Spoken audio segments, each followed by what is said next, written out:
down. Yeah, that's right. Good evening, everybody, and welcome back to Darvanalee Design Studio. This is our Friday night craft along, so welcome to everybody that's joining us today and those catching us on the replay. And Bec's just fixing me up for camera.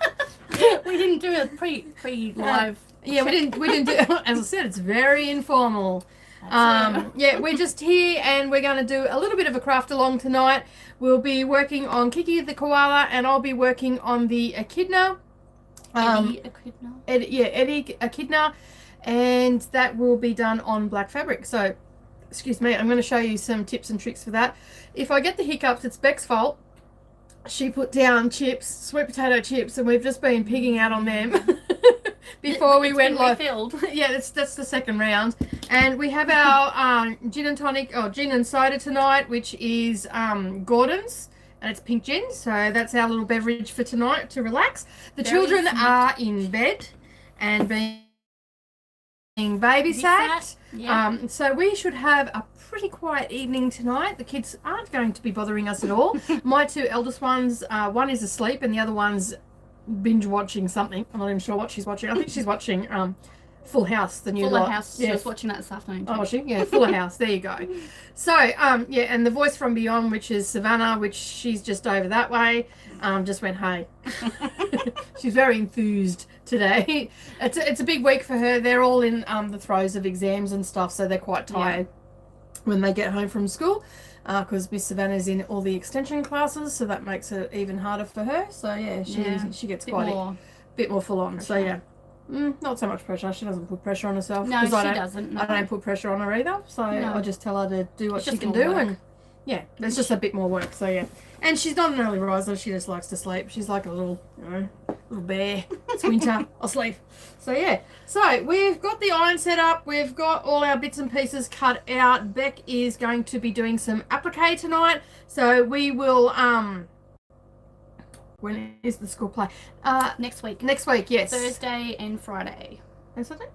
No. No, just Thursday and Friday. That's right, yeah. One that's right, because Thursday and then two on Friday. Yeah, that's right, yeah. And Savannah's helping out in the canteen for that. Oh, is she? Yeah, she's volunteering for the canteen. Oh, we'll see her there. Yeah, so. Because I'll be at the Friday night one. Give her a hard time. Of course I will. Hear that, Savannah? So, yeah, so basically... Yeah, so Savannah's going to be helping in the background. Talon is performing, and they've got a performance tomorrow too, don't they? Yeah, they're doing little snippets of the play over in Wandai. Yeah. So they did it at Bunnings last weekend on Sunday, and then so tomorrow it's Wandai. Cool. And then they've got musical practice from 1 till 6:30 tomorrow night. Oh god, that's a big day. Go to Wandai. Come straight back. Yeah, have lunch and those that don't know, Wandai is about an hour from here. No, 20 minutes. Is it? Half an hour at the most, yeah. Okay, I thought it was a bit. I'm thinking Mergen. Oh, yeah, that's longer. Mergen's further. So yeah. So anyway, it's going to be very casual tonight. I've got all these things flashing across my screen at the moment. Like the eyes are darting. Yeah, they're just everything's going everywhere. So basically, what we're going to do is we're going to get Bec set up, and I've got to sneeze. I played with wadding earlier on. No good can come of playing with wadding. Oh, excuse me. So we're going to get set back up, and then we'll change the angle of the camera so you can see what she's getting up to. I'm pretty sure the light will be okay, but I may have to, thanks Carol, I may have to just get another light to put on there so we can get a clear picture of what we're doing. Bec will basically talk you through what she's going to be doing and the tips and tricks and everything like that, because she's done enough of it now that I don't need to do it. Okay. I just get in and do it. And she's thinking, yeah, thanks Nicole, you just dropped me in it again. So, yeah, so basically, it's what I do. That's right. That's exactly right. I just drop her in it. So, yeah, so that's what. I just wanted to ask, can everyone hear us? Because I haven't got my earphone in to check. Well, Carol said bless you. Well, yeah, everyone's talking. Yeah, so yeah, I assume that everybody can hear us. Just that Bec doesn't want any cords or anything coming off because we've got the iron and all that sort of stuff. So hopefully it's all coming through okay. Give us a thumbs up in the comments if it's coming through okay. We've got 5 on at the moment. So if you're new here, give us a wave. Hey, Cheryl.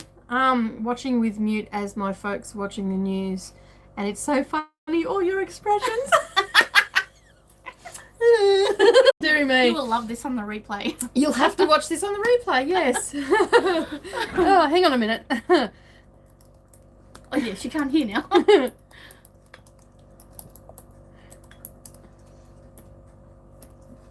Okay. Alrighty. Alrighty. So, I couldn't imagine watching us on mute. I know. You were just wondering what the heck are they talking Alright, so about? do you have the table there to set up? So we're just going to get Beck sort of set up and all the rest of it. So basically, as I said, this is really, really informal. We're just basically cruising along, and this is pretty much what we do on a Friday night. And so for those that haven't joined us before, this is our second one that we're doing. We're working on Applique. So Beck's going to give us some tips and tricks on machine applique, so what I've taught her and how to get around corners and all that sort of stuff. That's the only way to watch you on mute. Gee, I love you too, Brendan. Well, That was just harsh. Oh my gosh. Harsh, harsh, harsh. Anyway. Moving on. Yeah, I'll remember that at 6 o'clock in the morning when I just happen to pull the covers off you and when it's -1. Because I get up nice and early, so. Alrighty, so I'm just going to move the camera a little bit so Beck's still in shot. And that, there we go. Alrighty. So, you want to go, Kiki? I do. It's all the way over there. Alright, so, as I said, Beck is going to do the applique on this. So are you going to quilt as you go? Yes. Yep. Okay, so there is some fusible fleece up there. Oh, here it is. No, sorry, this is it. Sorry, it's not fusible, but is that all right? Don't care. It wasn't fusible last time either, was it? No, it wasn't. No. It was Okay. just. Yeah. All right. Okay, so basically, yeah, we're just getting ready for that. So you might want to just pin that down Yes, I will. in place with the giant pins that we have. So I'm just going to nothing but a frozen screen now. I put up a link posting. All right. Okay, how are we going for the view there? Oh, it is just frozen. Look at that. Oh. At least you're smiling. Not too sure what's going on there, but anyway.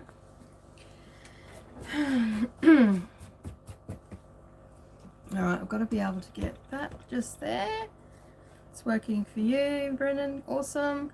Okay, so we're just going to adjust the camera a little bit just so you can see what's going on. And I'm just trying to get it so it's underneath the presser foot a little bit. So at the moment, what Beck's doing is we've just put down a piece of polyester wadding on the back of it, and she's just going to pin it all in place so it doesn't move on her. And basically what we're doing is actually quilting as you go. It just makes it easier to do that. What did I come over here for? I don't know what you went over there for. You didn't tell me. Oh, light. That's what I come over here for. There we go. Is it? Because it's a little bit dark, so I'm going to is. set up the light. Oh, that's. Oh, yeah, we used the light last time as well. How's that? That's a bit better. Oh, yes, that's really good. Yeah. Does that look good on camera? Yeah. Yep, a lot better. People can see, you reckon? Yep. Alrighty.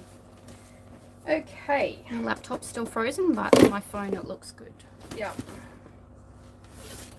I'll just put that there. That'll stop it from falling. How's that look on your phone? Good? Yeah. Yep. Looks Alright. Okay, so hopefully everybody can see that a little bit better. And we may just adjust the camera as we're going.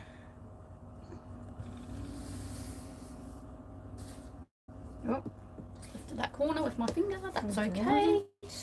I'll sew it down.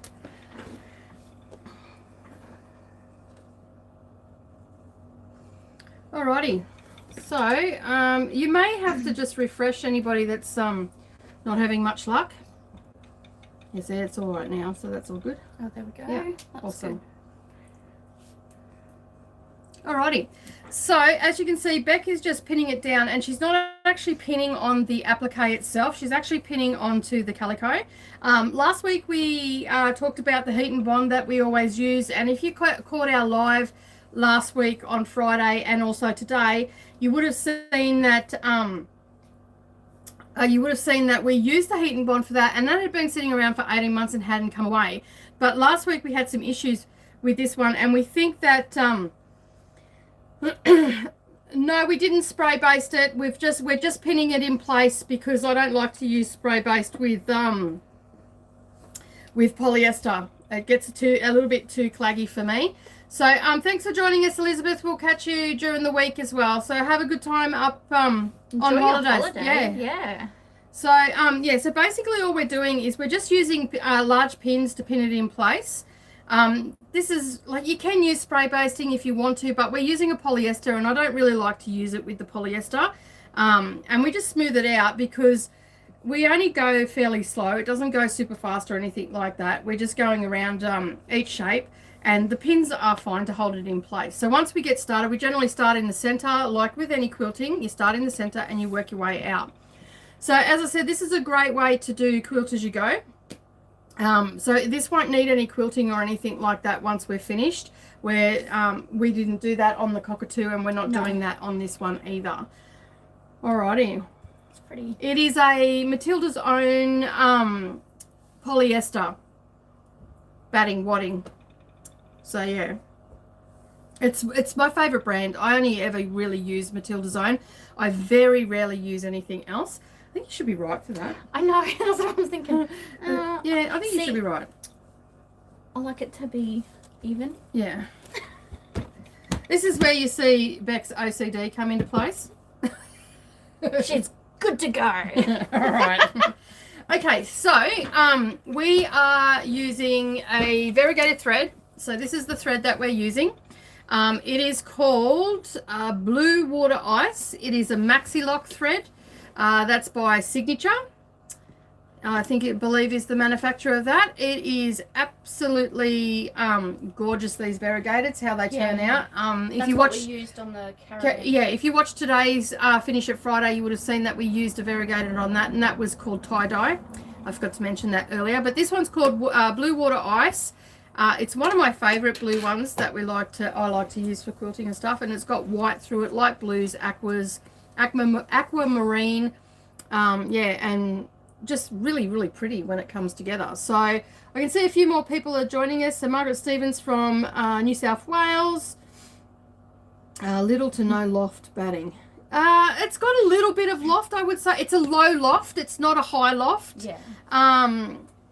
Yeah, it's just a low loft one. I'm not a real big fan of really high loft waddings unless it's for a particular project. So it's I prefer the low loft. So I'll flip that over, and you should be able to see, if I can get it up, it's not very thick at all.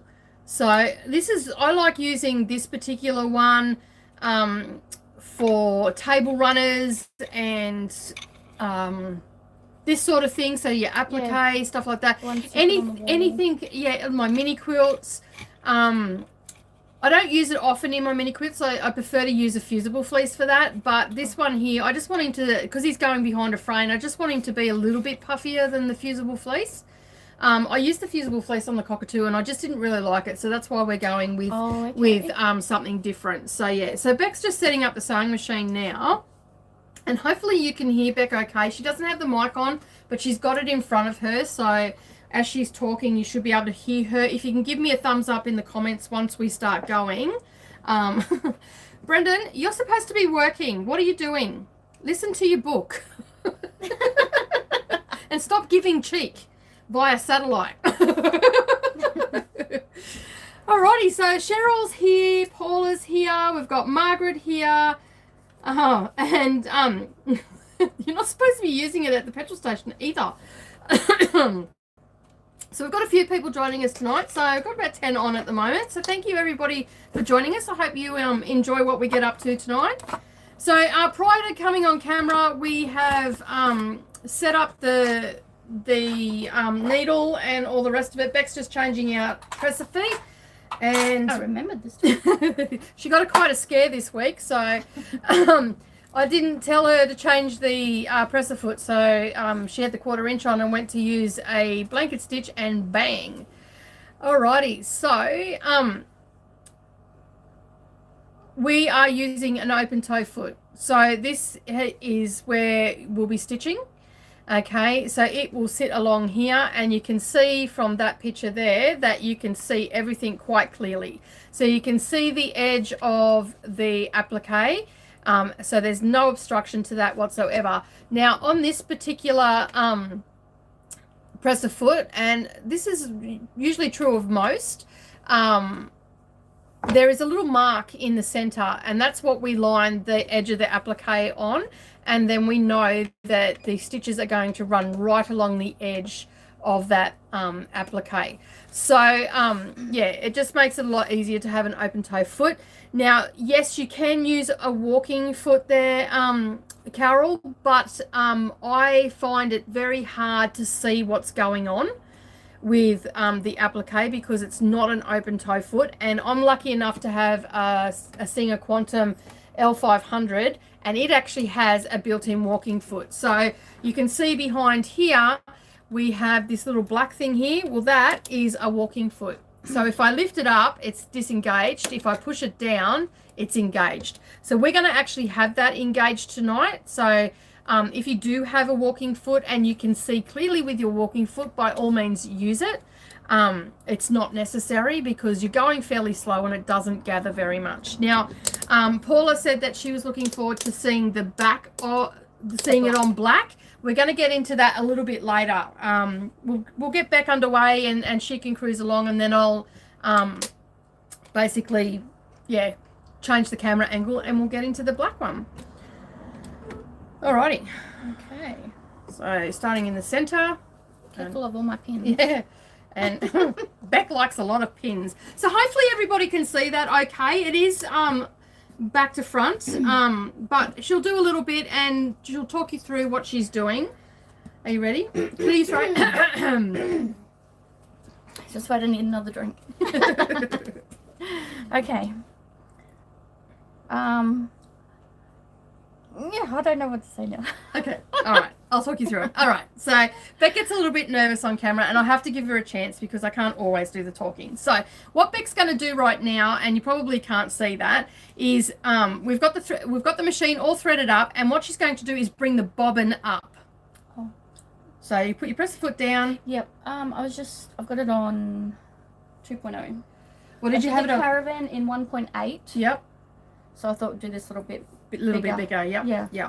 Okay, so before you start doing anything, what you want to do is you want to make sure that you are getting the right size stitch. So if we can just grab your little scrap. Oh yes. We'll pull this out for a second. should. So I generally just have a little scrap piece of fabric, and you can see here that Bec has played around with the different sizes. So you ended up using this size for the caravan, is that correct? Yes, that was the 1.8. Yeah, so that is a 1.8 on our machine. We're actually going to make it slightly bigger because the pieces are larger on this one. Yeah. And we're going to take it up to a 2. So it's not going to be much of a visible difference, but we'll just show you the difference between the two. So if you can just stitch along. Yes. You're on the right one. Yep. Yes, I am. Okay. Yep. Here she goes. Yeah, let's go.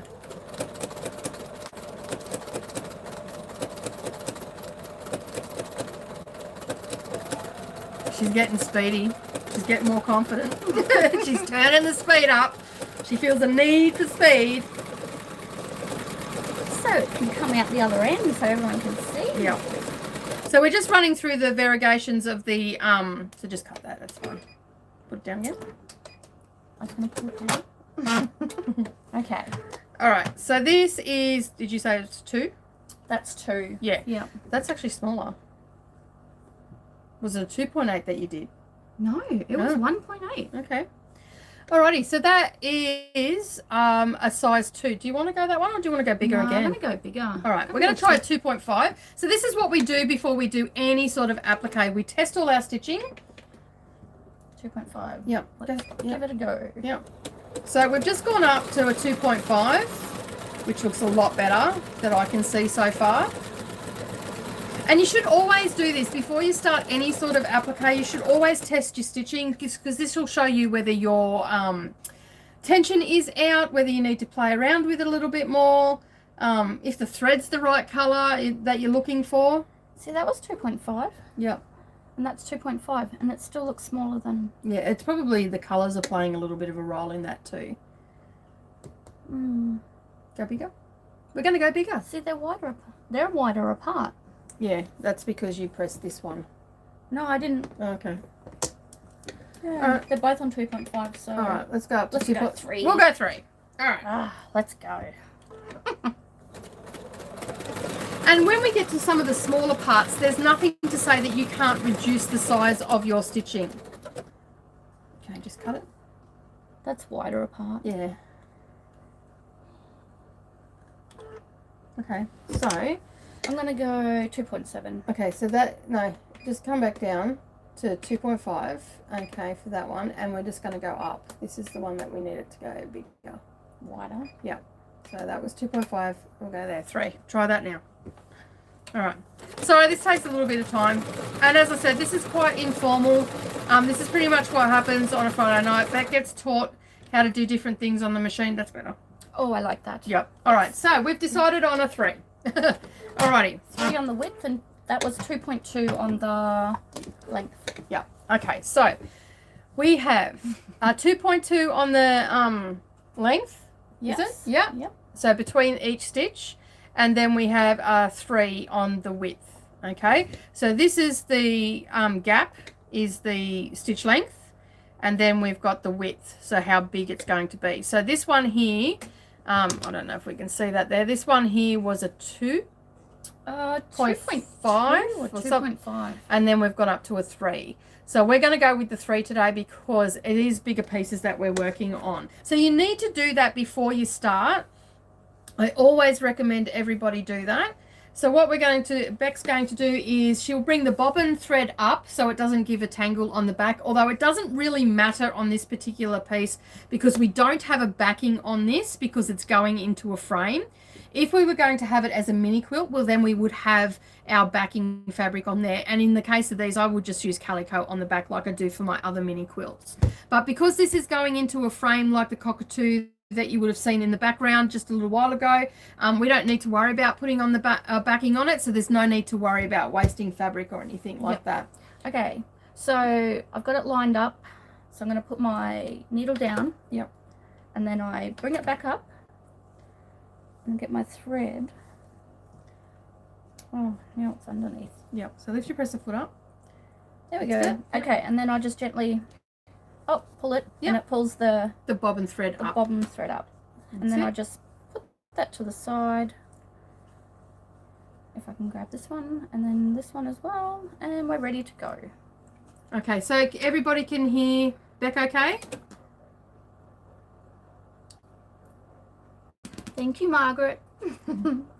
Just remember to talk that. Yep. Okay. Okay, and then I'm just going to line the little notch up. Yep. There's a notch. Foot. Yep. There's a notch on the presser foot, and the edge of the fabric gets lined up with that notch. Yep. Okay. Not all open toe feet have that, so find the center of your presser foot, and you can put a little mark yourself, so you can scratch it in with, you know, a needle or something like that. You can scratch it in or engrave it in. A little engraver, yeah. But most open toe feet do come with that little notch in the center because that's what they're used for. They're used for these decorative stitches, so you've got to be able to line it up and know where you're going to be stitching. Yeah, exactly. Yeah. Okay, I'm going to start now. Mm-hmm. Do the lock off stitch. And take that off. Okay. And then I just follow the edge of the fabric around.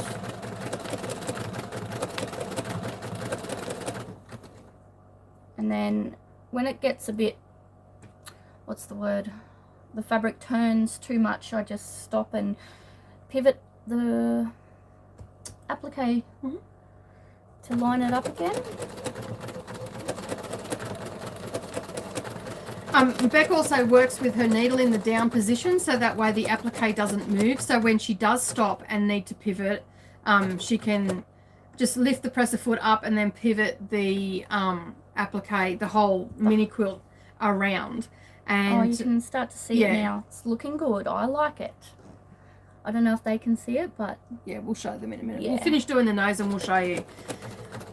And then I'll get you to do something with a sharp point so we can show them how to do that. If that's all right. Absolutely. So normally what we do is we work from the center out, especially with these type of appliques that we're doing. So that's why Bec has started on the nose, because that will anchor everything down and we can smooth as we go. But tonight we're actually going to jump around the piece a little bit just to show you the different pieces that have got little points in them. So like on the ear here, we'll show you how we do in there. The nose has got a little bit of a point. Yeah. So I'm coming up to the point of his nose now. And I'm going to pivot it. Hope I stopped that in the right position. So then he's going to have a little line up right up the center of his nose. Nope, I didn't stop it. There we go. Yep. Still looks... Oh no. That's all right. I went too far. That's it. Oh no. Down. Can I do that? You can just touch the pedal. It'll go down too. Just let me... I'm just having a moment. I'm thinking... So when you come to a point like how Bec is right now, I generally tell everybody to just hand wind it, because it's slower, less chance of you mucking it up, and even if you do muck it up, you really can't tell a lot of the time because it crosses over on itself anyway. Yeah. And if you muck up a little bit, it's not going to be noticeable anyway. No.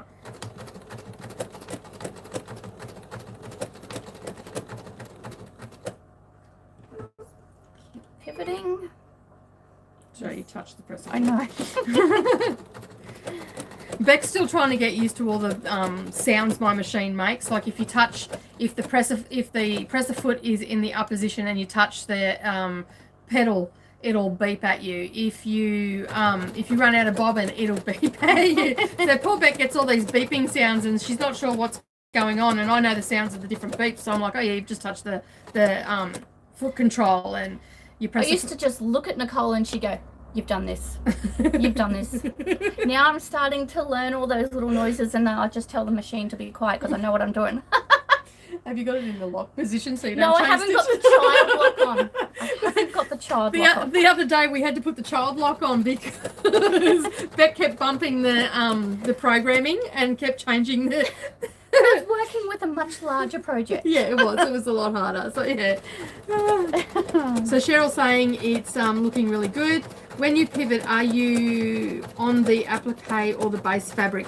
Generally, you're on the base fabric. Yes. Along the edge. On the outside of the fabric piece. Yeah, that's exactly right. So yes. Margaret Stevens says you're doing so well, Bec. Excellent. Cheryl's saying good job, Bec. He's looking good, cute, and colourful. He is starting. This variegated thread really. Thank you, Nicole, for. Yeah, I know my threads. Yeah. Yes, you do. One would hope I'd know my threads after all this time. One would hope. So you can see it's a little bit of a process, but once you get the hang of it, you start to speed up. So this is your fourth applique that you've done, is it? Third. So when Bec first started, she went. I'll show you how slow she used to go. Go.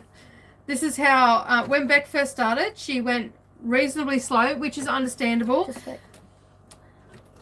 Okay, I will show you now. Yeah. So this is how she started out.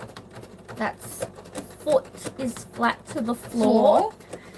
And with each piece, she's gained more and more confidence. And now, sorry, just go across. Now she's at about halfway.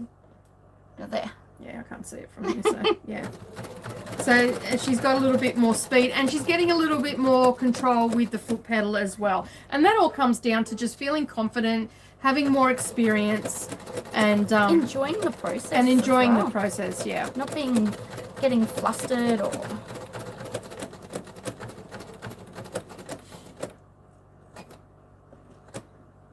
So try to always have your needle in the down position and every machine is different. So this particular blanket stitch that I'm using is a double blanket stitch. So it actually has, it sounds a little bit like an old red rattler train. Yeah. Doesn't it? It does. It's got a count of 3. Is that correct? Have you counted it yet? No. No. I just listened to the different sounds. Yeah. Which is a 3. I think it's got a 3 beat.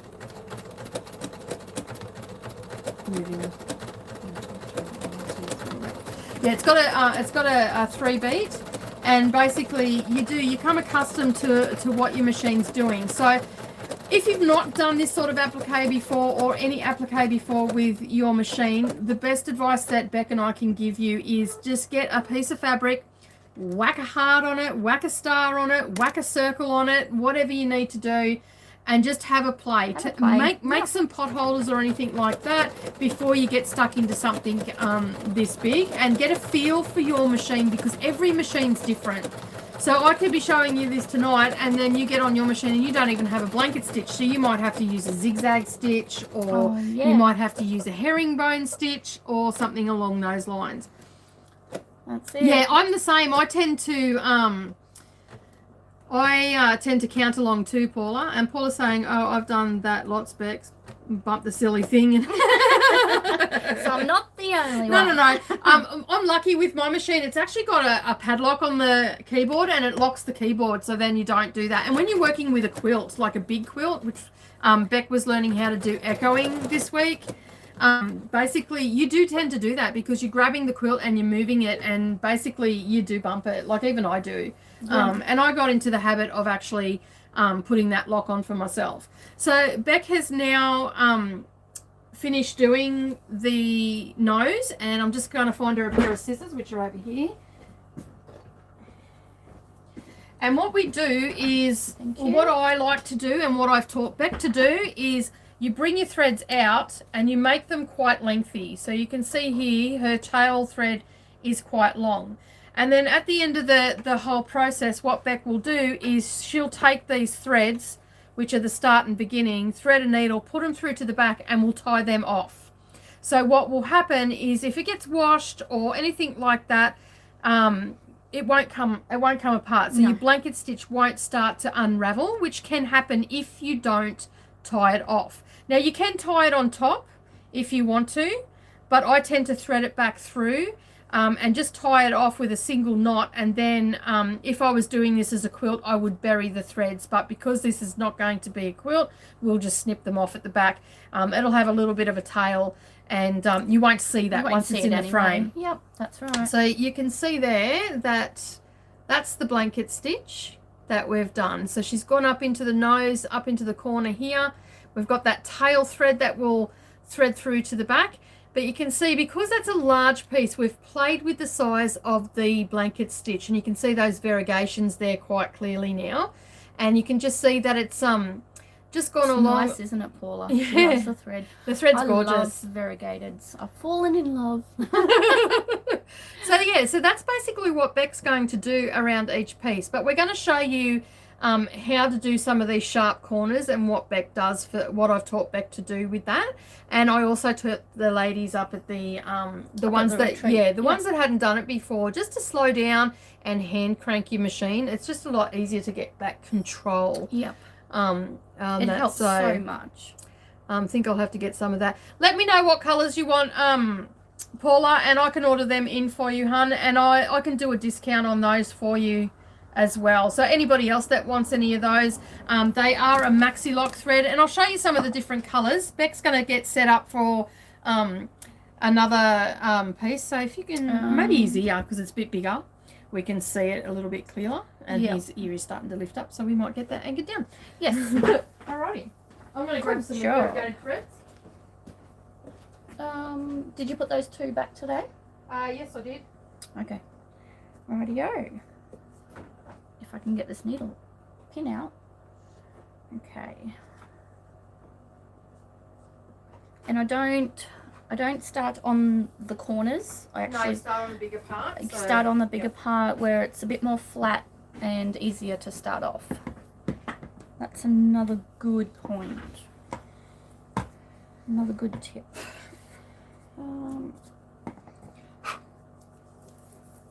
I'd probably start here. Yeah, I'm going to spin him Yeah. around and he's going to say hello to everyone. Hello. Alrighty. So I'm just going to reach across. Yes. So these are some of the other colours that I've got. So this one here is called Watermelon Sorbet. Ooh. So that sounds yummy. Yeah, so that's got your oranges and reds and some light pinks in that. Okay, so as I said, these are Maxi Lock threads. They are by, I believe they're by Signature. I'll have to look that up for you. They are a polyester thread, so they're 100% polyester. I like using these for applique, and I do also use them for quilts and stuff like that as well. Polyester thread is strong, especially for kids' quilts. Heirloom quilts, I tend to use 100% cotton. We also have, this one here is called Mocha Fudge. Ooh. So, could they be used on an embroidery machine? yeah, you can. They just don't have the sheen, and they're not as thick as embroidery threads, Paula. So, yeah, so that one there's got some browns, some golds, some dark browns, some like caramel colours through it. So that's quite nice. Then we've got a purple berry. So this one's your variegated purples. This one here is called tie-dye. And that's got your rainbow colours, and that was, is that the one we used for the caravan? Yes. Yeah, it looks a little bit different on each spool. This is tie-dye, yeah, tie-dye punch, so that's what that's called. And that's what we used on the, what Beck used on the caravan. So you can see it's got your greens, blues, reds, yellows. It's quite rainbow. And then you've got this one here, which you can't really see this one. This one's got some yellows and oranges. But you can't really see the colours. Maybe by that angle there you can. So you can see those a bit dusty. I dropped it before and it went down behind the log arm machine. So yeah, so you can see there that that's got some oranges and stuff in it. This one's called Summery Fun. So that's quite your summer colours. So you've got your bright aquas. It's got some green in it. Oh, and it's by Signature. Yeah, and it's by Signature. So this one's not actually a Maxi Lock one. This one's 100% cotton, this one. Oh, okay. I'm just looking on the inside. So this one is, it's a 40 weight as well, and it is 100% cotton. So that one there is 100% cotton. And Maxi Lock and Signature both have really good colours in their variegated. This one here is... lost its tag. Oh, it's butter toffee, this one. So that's a nice one too. So that's all your caramels and your toffee colours, and that looks nice. really good on an autumn quilt. So I like that one. And then we've got pastel spring. I just had to, yeah, it's abbreviated, so I had to try and remember what it is. So yeah, and that's all your pastel colours. So that looks really good on little kids' quilts as well. So quite a nice, I just got a message from a guy about that crazy leather seat video, and he said he's done so all his seats and he's very happy. Oh, cool. Yeah, so that's a Maxi Lock one as well. And there's a whole heap of other colours. There's like a darker blue one, there's a grey one, and there's all sorts of ones. And I usually get either the Signature or the Maxi Lock. The Maxi Lock colour range is my favourite. And I like to use that the most, and that's what we're using tonight. And I also use that for my bobbins as well, so I've got it in plain colours as well in the Maxi Lock. It's just a really nice polyester thread that I like using. Alrighty, so Beck's going to get started on her applique again. So let's get started. That's right, let's get started. Okay, I'm just gonna pull my bobbin up.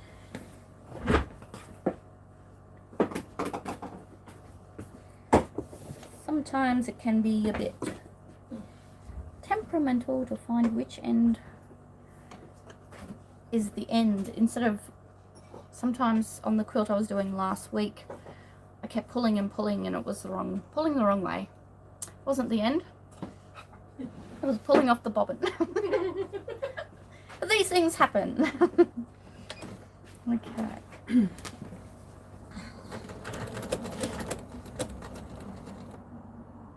Yep.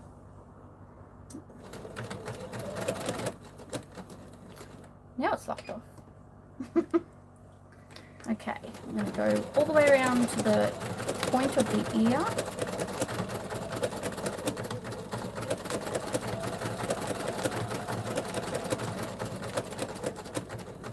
So you can see at the back of the machine the walking foot is actually engaged and it's working. So it's helping it feed through a little bit easier.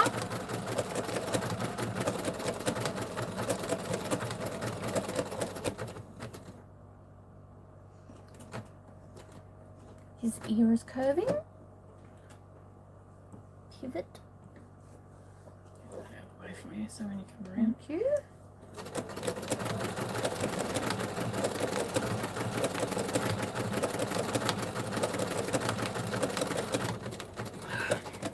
Yeah, they are really pretty colours, Carol. They've got a myriad of different colours. I have to get the catalogue out to have a look. And I have used them before in my embroidery machine. But they're not as thick as the, like they're only a 40 weight. And I think most embroidery threads are about a 20. Are they? I think. Okay. I'd have to look that up. As I said, Paula's probably your go-to girl for embroidery stuff. Yeah, I'll let you know the price, hon. I think I've got one on the shelf at the moment. I think they're about $13 a spool. But don't quote me on that. Or $16 a spool. Okay. I'm coming down to the point, and I don't want to go too far. I just want to make sure that I stop on the what is it, the down thread. Yep, so the outside?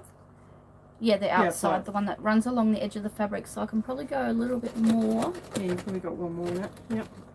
Yep. And so now what Bec's doing is actually winding it to get it to the point. So just taking it nice and slow.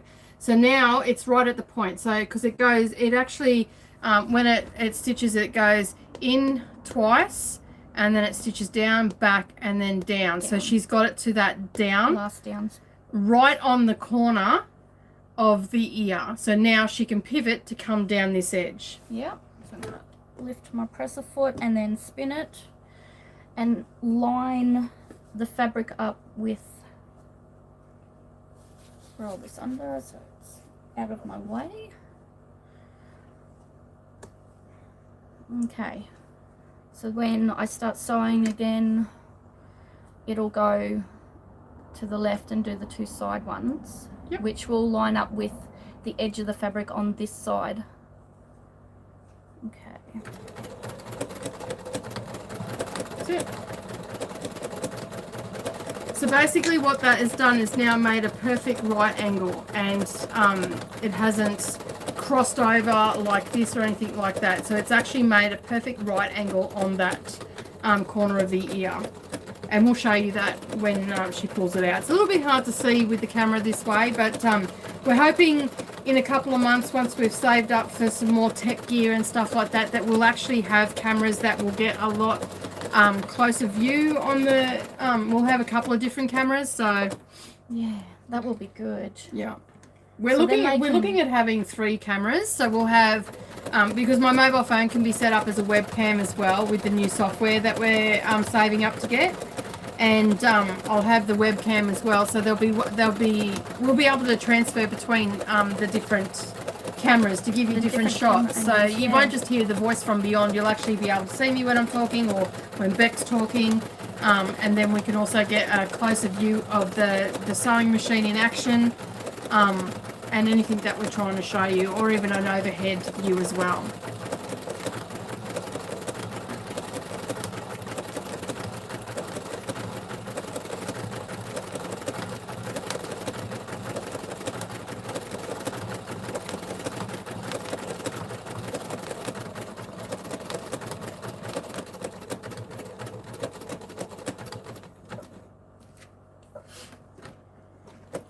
So we've come down to getting down to the pointy end of his ear, which there's not a lot of fabric there, so it's a little bit tricky. I don't think I've done a point like this. Did the cockatoo? No, his one as pointy as this. Yeah. Oh yeah, his toes. Yeah. I have done this before. Yep. Watch this. Alrighty, I'm not watching. Oh, come on. That's it. Wind it.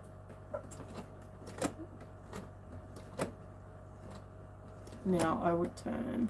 Yep. Yeah. I'm going to turn. To come back. Yep.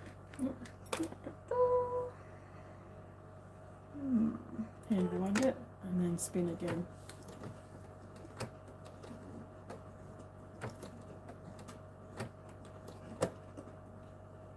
Yep. And then I would just start coming up here now, you know, because you won't get that point right on it. Did you do the last time? I'll have to check. I Did you? can't remember. Yeah, you did. I'm going to go down one more. Yeah, I go down one more. Yeah, you did well on the points on that one, so I'll trust your judgment. I'm a bit of a perfectionist. It drives me crazy. You're gonna have to wind it again because it'll take off on you. It's okay. So what we're trying to do now is actually anchor the very point of the ear down. And while it seems like it's going very slow and all the rest of it, I would rather Bec take her time and her get it somewhat right, because it's not going to be perfect, no matter how much she wishes it to be perfect. Can you tell I like to give her a hard time about her perfectionism? So there you go. She got around the point. Didn't rush it, just took her time by hand cranking the machine. It doesn't affect the quality of the stitch or anything like that. So,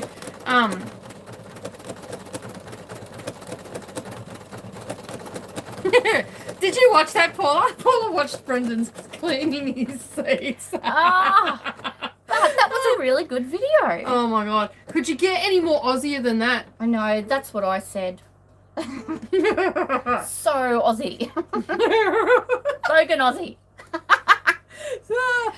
Dude, We mean it in the most kindest way, Red. Not really.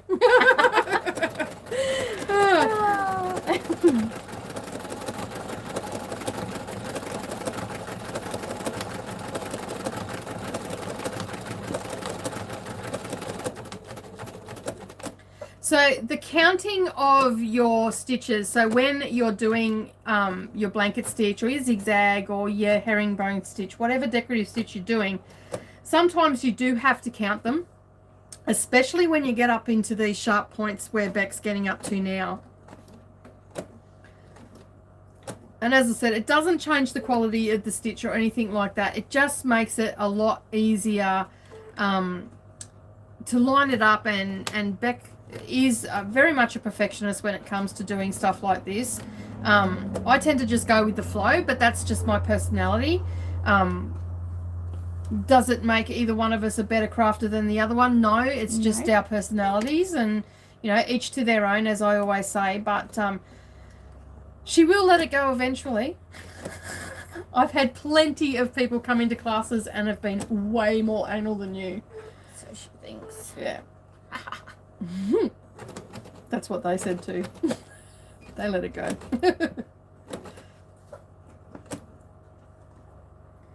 It's okay. We'll see. Only time will tell. I've already seen it in you a couple of times. Going, oh, that'll be fine. Oh, yeah, I know. And like I'm learning as well. So, Yeah.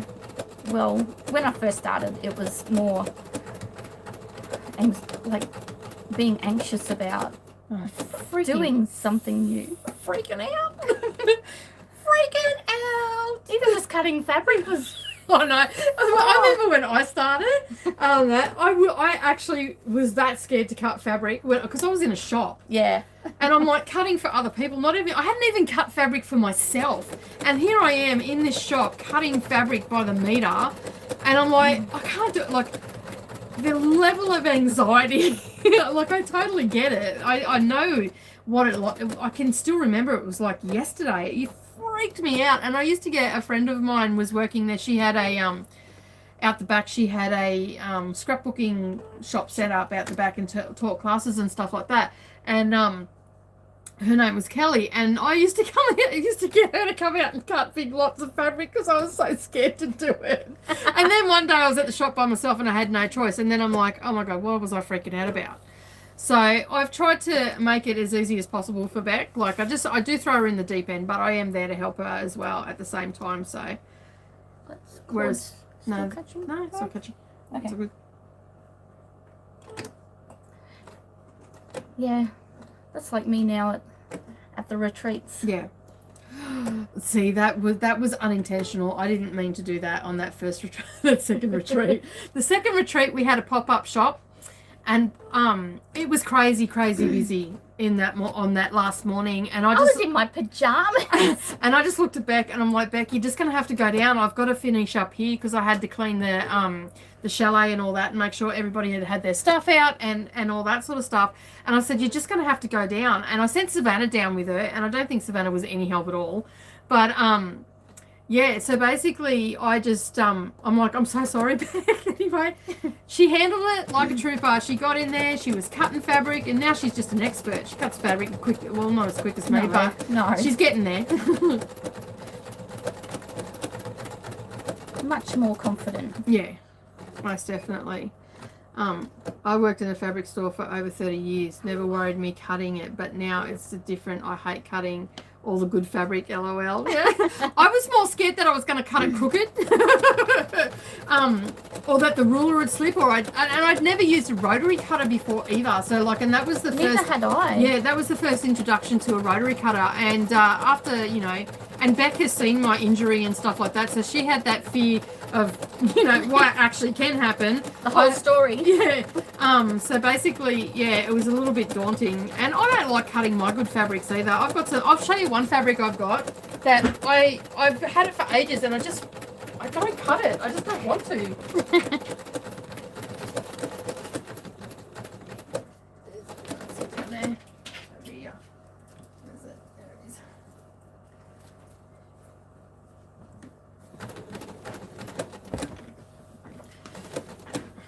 I think I've got like half a meter of this fabric, maybe a meter. I think it's a meter actually. And I'm just going to interrupt for a minute. Yes, go for it. Check that out. It's got handbags on it. I love it. And I've had it for, I reckon a couple of years now. And I just keep moving it around, and I pat it every now and again.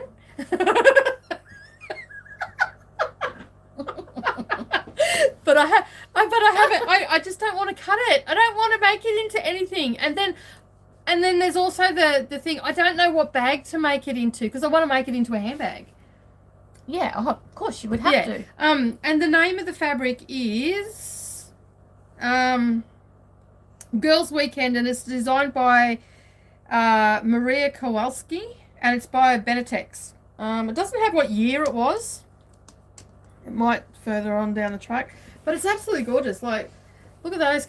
Now that you've opened it up, it is more. Yeah, so it's wow. black, and it's got little Louis Vuitton things in the background, but it's not.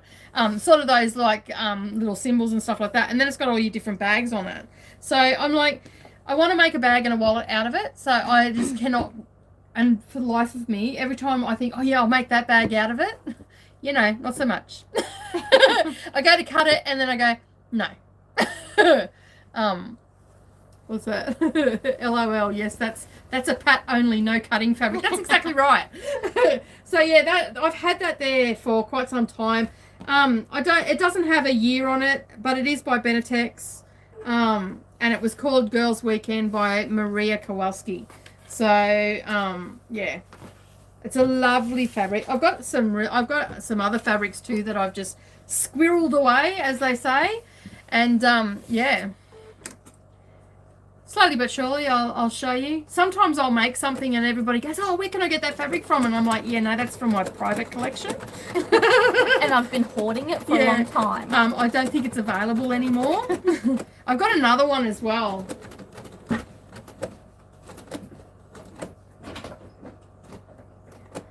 Woohoo! I'm on my last corner piece. Last pointy bit of his ear.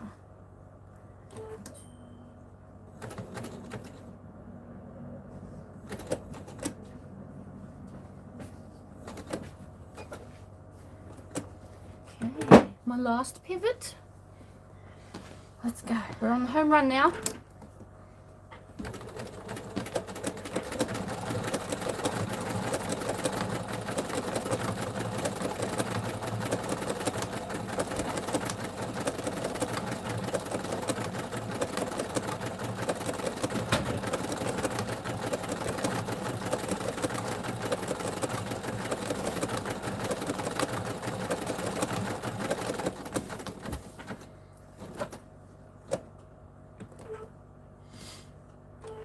It's out of print. Did you Google it? Did you Google it, Paula?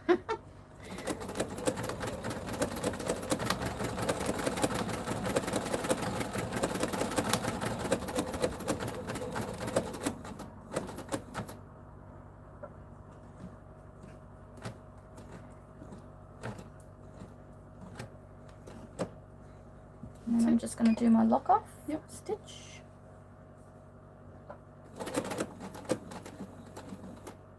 There we go. So, oh, it was already up. Was it? Yeah.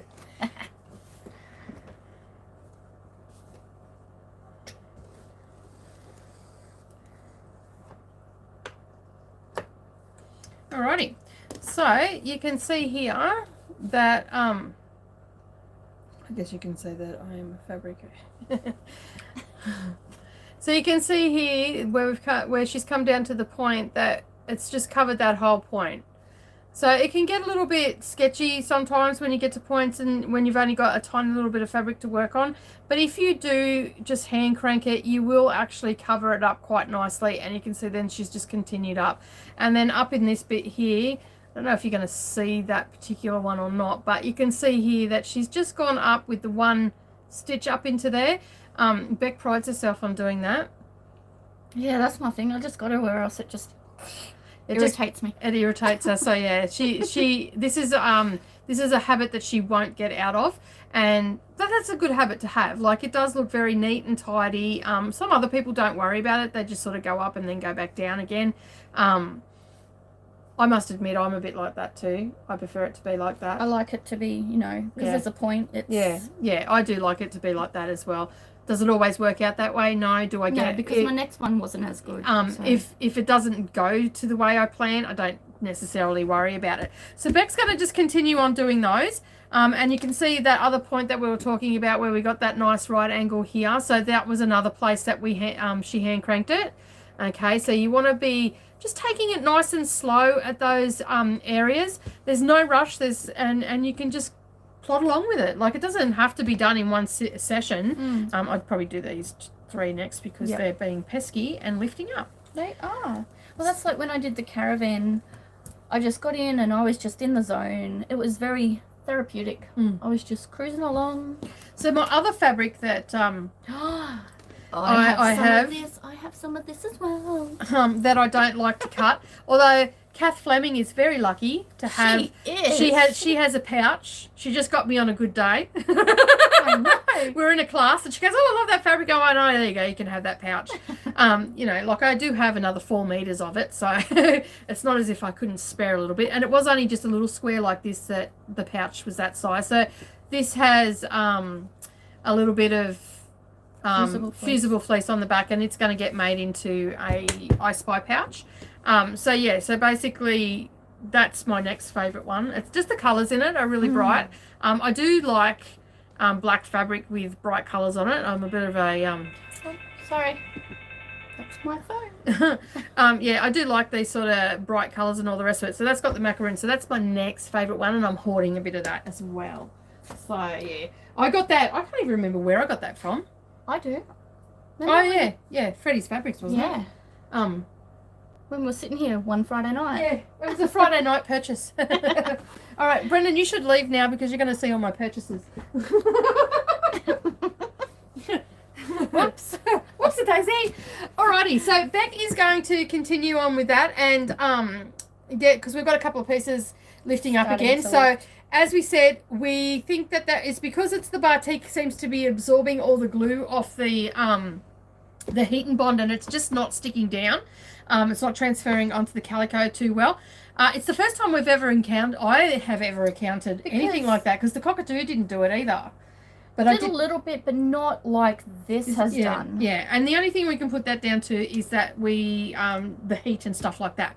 So what I'm going to do now is I'm going to move the camera and I'm going to show you what I'm going to do tonight and the tips and tricks that I've got for you on black fabric. So if you've got any questions about the applique, pop them in there and either myself or Bec will answer them as we're going along.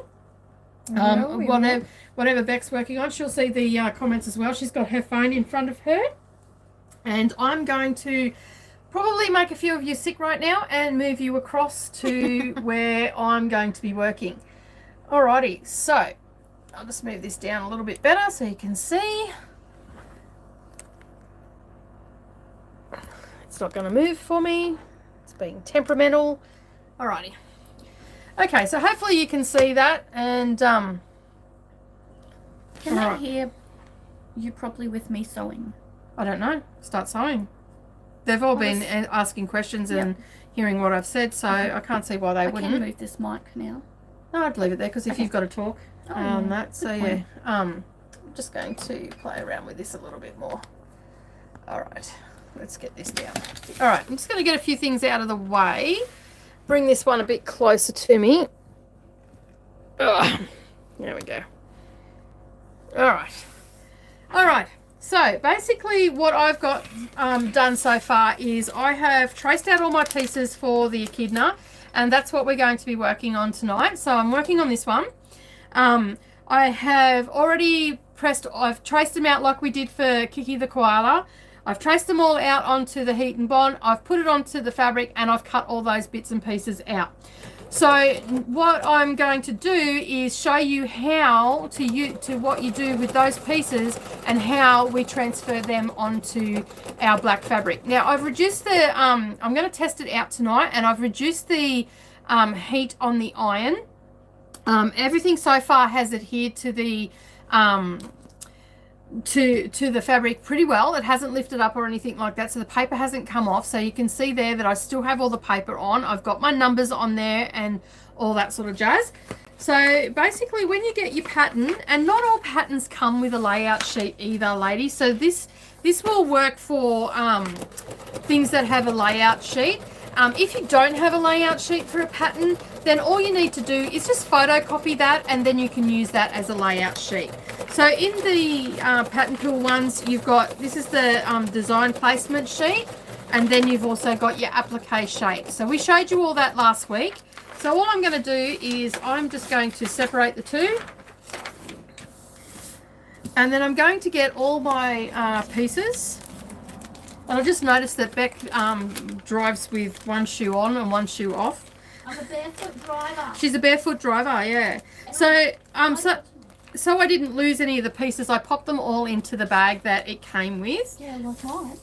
Because we still didn't find that piece that went missing. His eyebrow. Yeah. Alrighty, so you can see here I've got my placement sheet, and I'll turn this up the right way for you so you can see what I'm doing. And on your placement sheet, you've got all your numbers, just like what you've got on your applique trace out pieces. So that's the applique sheet, okay? So you can see there's all the numbers on there, all right? And so the layout sheet is the reverse of that, so you can see there. Excuse me.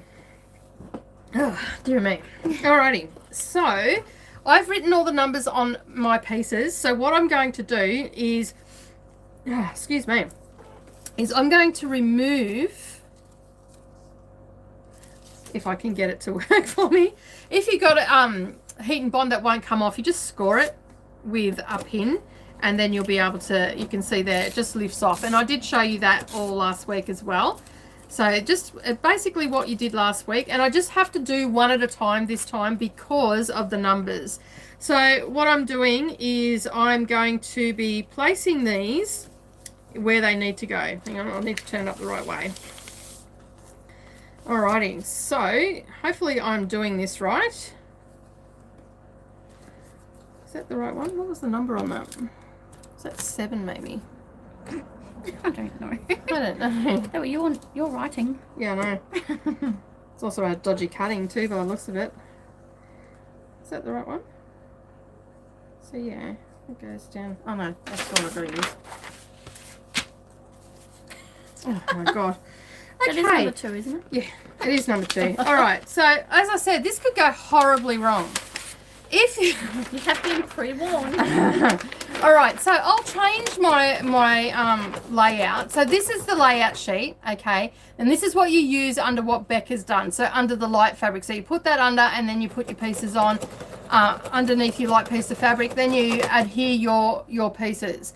Alright, so what I need to use is the applique sheet one. And what I'm going to do is put those pieces on, and with a glue pen, this is what happens when you work late at night. What happened? Just made a noise? No, it's coming up with the diagram on here, but I don't know what it means. It looks like the spool. Do you want me to do it again so you can see? Yep. Hang on, we're just having some technical problems. There it goes. Oh yeah. Your thread's not. I'd say your bobbin thread is not tight. If you pull that out, I bet I'll just rethread it. Yeah. Alrighty, so why she rethreads that, what I'm doing is where my number 2 spot is, and I've just got this little glue pen here. I've peeled the paper off and the glue is facing up, okay? The fabric side is facing down. So that's why I've got to use the applique shape pieces. And then all I'm going to do is put a little bit of glue, and then I'm just going to stick that into place. And essentially what happens is this becomes a transfer sheet. Okay, so instead of putting it on as an applique, we're just going to transfer this onto the fabric.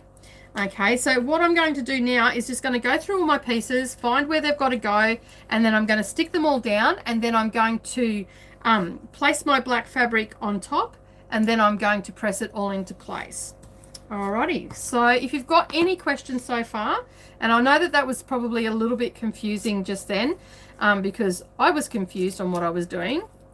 And as I said, I've not done this before, so this is the first time that I've done it, and I'm just going off what I have learnt and seen. So this is piece 18, and it's going to go down here, and I'm just going to put a little bit of glue just to hold it in place. And you don't need a lot. And you can see there that that's going to start holding into place. So there's his little foot. And I'm just going to fill in all those spots. So hopefully you can see that okay with the camera angle. I'll bend it down a little bit. Oh, sorry, that was a little bit jerky. There we go. There you go. You can see it all now. So as I said, I just use a needle to score the back of it. And you have the glue facing up, so that was number 9. Now, obviously, with the eyes on this particular guy, I've got to put them on after I've transferred this into place. So that will be, I will just have to eyeball where they go. And that's pretty easy to do. That's neither here nor there.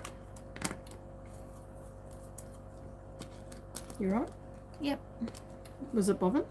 I don't know. I've just rethreaded both, just in case. Yeah, it was. Look. Oh, holy moly. Okay, so this is another thing that can happen. If you've got a computerized machine, sometimes your bobbin can get caught up and it can cause a little bird's nest underneath.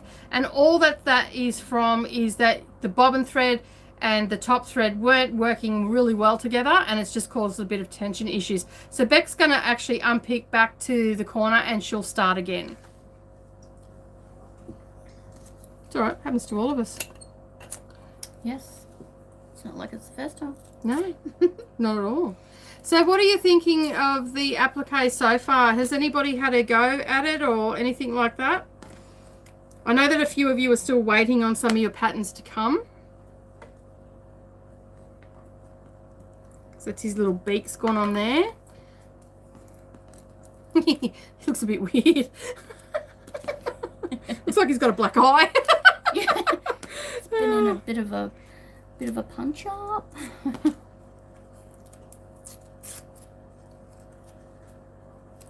So Paula's saying that she's done the flamingo. Oh. Ooh. getting low. I'm going to have to get Is more. the flamingo a bigger sized pattern? Yeah, I think it is. That's out of the African range, isn't it? That one. As soon as I get zebra, I'm in. Oh yeah, it's gonna be so good. yeah, I can't wait to see that one. Oh, that yeah, he should be getting to you any day. Although that pattern that I sent you took a while to get to you. Oh yeah, her prize that she won. Yeah, that was Carol. that was, when did I send that? That was a while ago. I got your email too, Carol. I haven't answered it yet. I will answer that tomorrow, hun.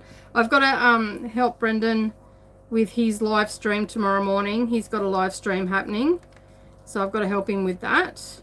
And yeah, so hopefully I'm doing this all right. I'm sure Jenny will get on and correct me. So yeah, so you can see there that I'm just putting all the pieces in place. The glue is facing up. And that just helps, and then this is just going to become a transfer essentially. And I'm just using a plain black fabric, so just a plain homespun, just being a grot and chucking it all on the ground. Where'd the bin go? I don't know, it's around here somewhere. So much stuff everywhere. So we've got 7 at the moment, so this was 19.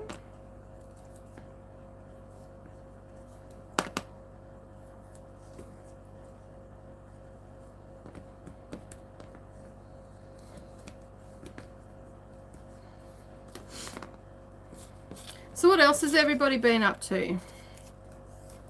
What number would you say that is? What number? That looks like number 4.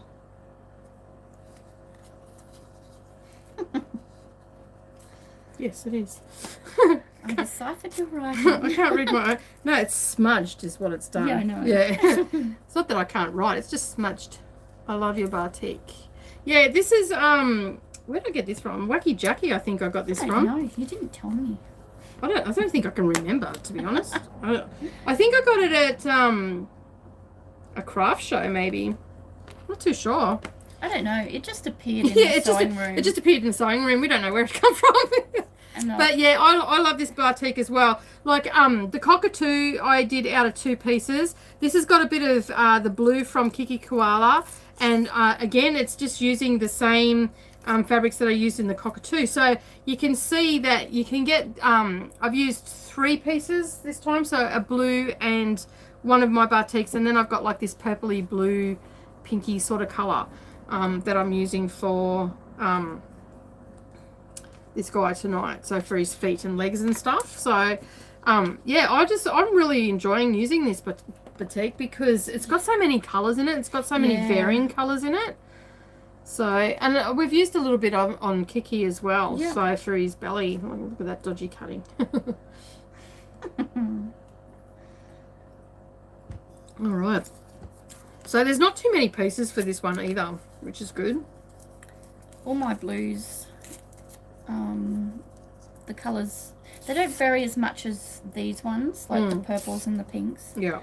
But they still have a good, like, variety, like, yeah, variation in the one piece of batik.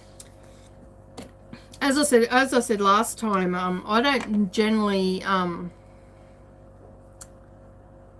don't, I've done the Frenchman the Bulldog. I don't think I've seen that one, Paula. You'll have to share a picture of it. Is it a Monica Paul one? No, I don't think so. I don't remember seeing any French dogs from Monica Paul range. What was that? 3. You've got to look at the number first. I know. Before you tear it apart. I'm just trying to challenge myself by guessing the shape. Where does this one go? You know those shape puzzles that you were a kid? Yes. Oh dear me. Hey, don't lose me stuff. Sorry. I'll put that underneath. There we go. Oh, there you go. You're right now. Okay. It's underneath. Thank you. Jeez Louise. She's trying to get me back for last week for losing her piece, which I don't think it was. You know what I think happened when Dustin came out? and he leant over the thing. I think it might have, yeah. He got right up. Yeah, he got right up. So yeah, I think that's what's happened. It just, yeah, he got caught up with him. It's probably in the house somewhere, or it's been vacuumed up. Yeah.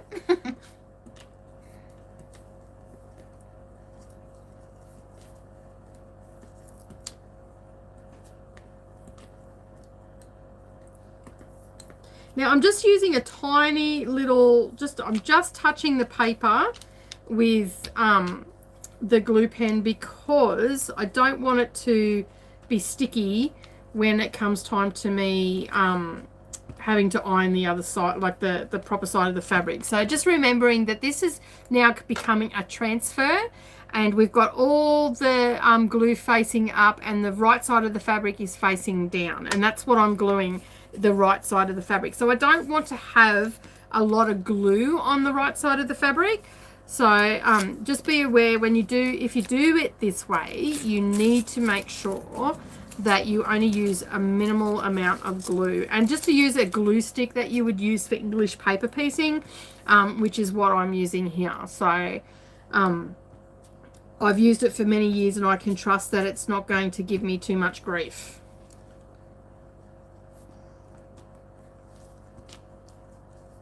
And I'm not really sort of worried about the center so much. I'm more worried about these little tips that will possibly curl up. And because I am using the black fabric, I'm not necessarily going to be able to see what's going on under there. So you've got to take it nice and slow and slowly put the fabric down so you don't get any curls or anything like that.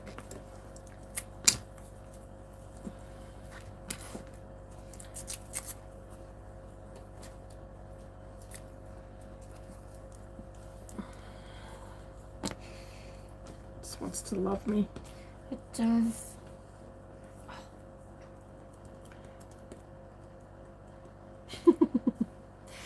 No, it's not a Monica Pool. She did it at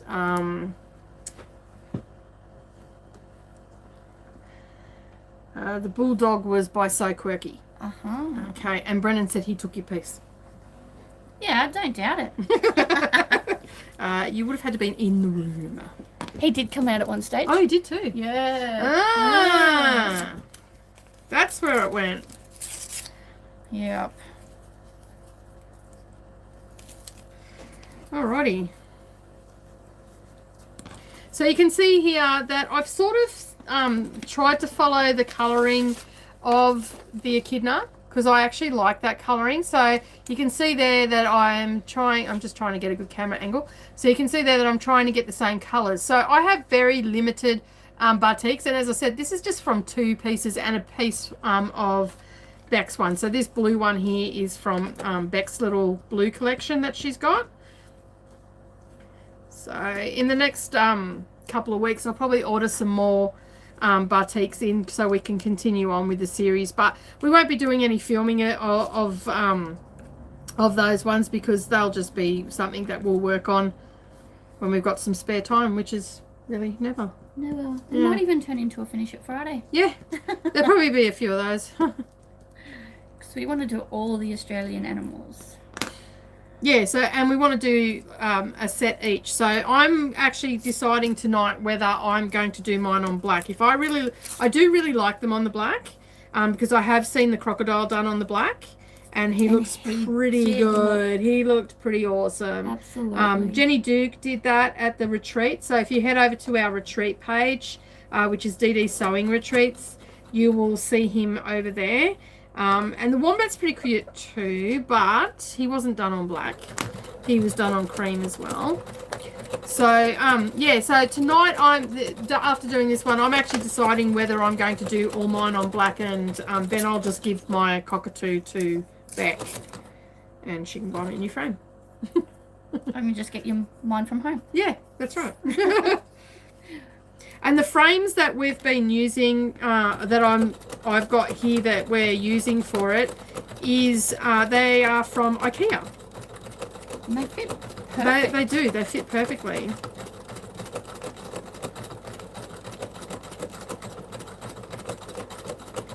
This one will stick. Stick. Stick.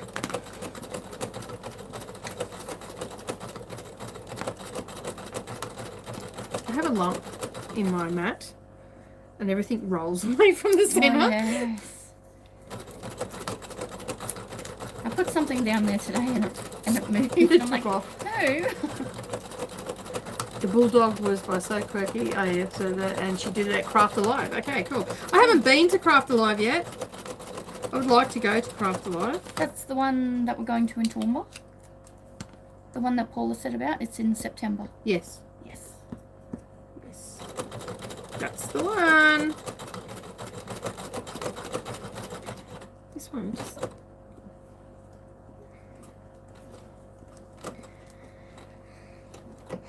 it will also depend on what I've got for dancing too at that time, because not that I dance, but Neroli does dance, and Is that coming up to exam time? yes, and I think she's got a couple of workshops, so I have to see what Brendan's movements are for that as well. So it will Play it by ear. Yeah, play that one by ear, unfortunately. All right. We're slowly getting there. We've got a couple more pieces. The eyes won't get put on until later, after we've transferred over. So yeah, it's not going to be long.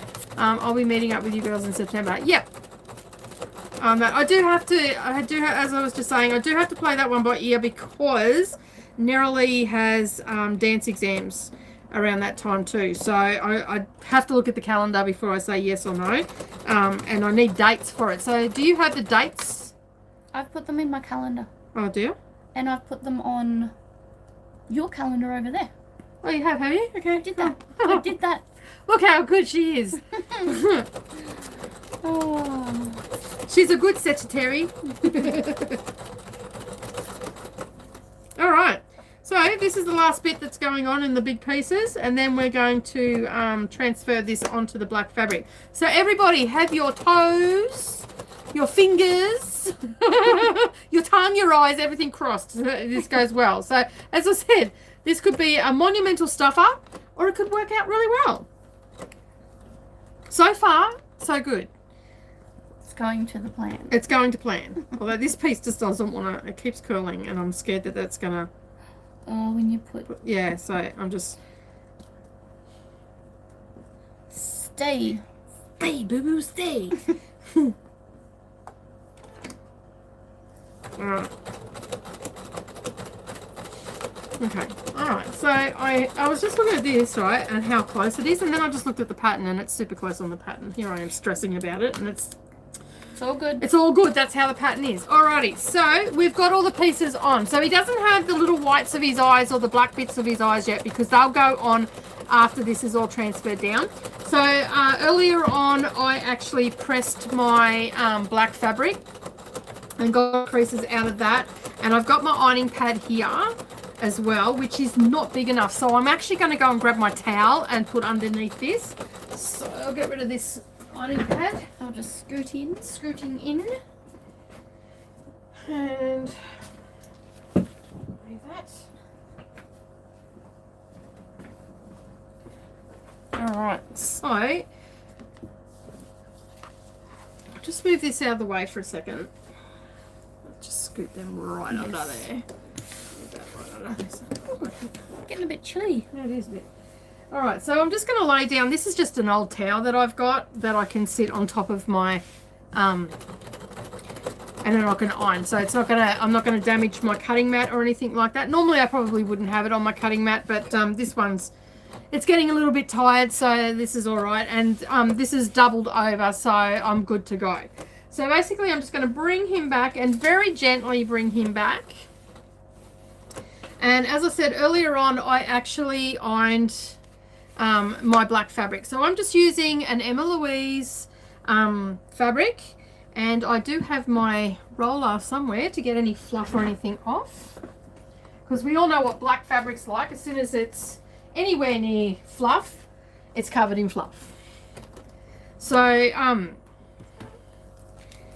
this is being temperamental, this roller today. I'll have to give it to Bec. This has been giving me grief all day. So what I like to do is, before I do any sort of pressing or anything like that, I will, and this is the same for any sort of applique that I do, I like to run my roller across it, and it just gets rid of any of that fluff or fur, or if you've got pets, gets rid of the pet hair and all that sort of stuff. So it just cleans it all up, and I don't have to worry about that interfering with the glue side of it. So I've got rid of all that. Now I'm just going to bring him back into the center again. Okay, and now what I'm going to do is I'm going to slowly lay my fabric. So you can see there that I've just got it laying down, and you put this onto the right side of the fabric. Okay, and I'm just going to have that up the top, and then I'm just going to slowly lay that down. Okay, and that basically, what happened then is everything is laying flat, so I can feel that there's nothing turning up underneath that, and this is the wrong side of the fabric. Okay, so and if you're not sure, you can just sort of lift it up and have a little bit of a sneak peek, and I can see that everything is okay under there. So now what I can do is make sure that all my leads are out of the way. Okay, so hopefully you've all got your fingers crossed, your toes crossed, your eyes crossed. Just turn it. Yeah, I turned it down already. No, it wasn't. It was on maximum. It was down on silk. I turned it before.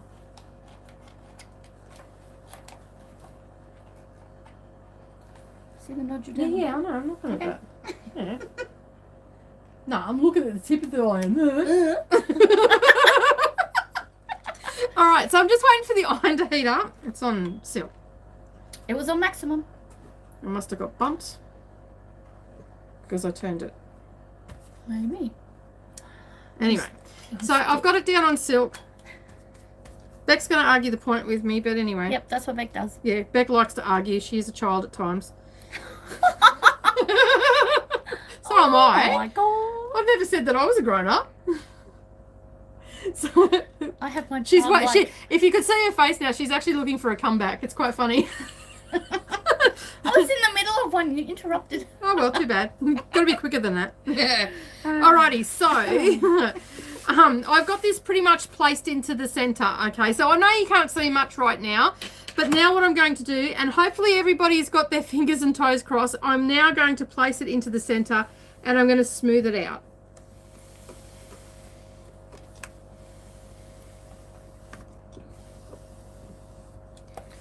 And what will be happening, so I'm actually ironing on the wrong side of the fabric at the moment, and all the applique is getting put onto the right side of the fabric. And as I said at the beginning of the video, I haven't actually done this before. This is the first time I've done it. I have seen it done. It worked. It did work, yes. And I did make a little bit of a boo-boo earlier and said that you use the placement sheet, but you don't. You use the applique part of it. And it is starting to adhere down, so I'm just going to slowly iron that down. I do have the iron down at a lower heat onto silk, so it probably will take a little bit longer than normal to get it down, just because of the issues that we had. Yeah, with Kiki. Yeah. We're learning. Also, it was different fabric too, but the orange one, the purple one has lifted as well, hasn't it? On here? Yeah. Yes, it has. Has it lifted as much as the blue one? I don't think it has it? No, it hasn't actually. Yeah, so maybe it was just that particular blue fabric. So we just thought, like, because even that belly hasn't really lifted, has it? No. No, it did a little bit on the edges, but not. Yeah, not like the other, like the blue pieces. Yeah. Either way, we've turned. You know, you live and learn. Like this is the really no steam at all. I don't use steam. No. The product that I'm using doesn't require steam. And I don't use steam for anything. Good morning, Linda. Thanks for joining us. So I'm just going to have a sneak peek underneath. Oh, yes, it looks like it's working. Alrighty, so I'm just going to put that iron to the back. And I'm going to slowly peel it back. So you can see there that it's actually adhered to the black fabric. Now so you can see here the eye hasn't gone on down. So what I'm going to do is I'm going to slowly put my hand back and I'm going to slowly roll that back to where it was. Okay, and that's what you need to do. You just slowly bring it up. So his eye is about here. So I'm just going to put a little bit more heat there. Now, as I said, we did reduce the heat. Hey, Biz, how you going? Thanks for joining us. I know it's super early for you guys over in the US, and I do appreciate you guys being here. I really do appreciate it. So I'm just at the point where I'm pressing everything down for those that have just joined us. I'm ironing on the wrong side of the black fabric.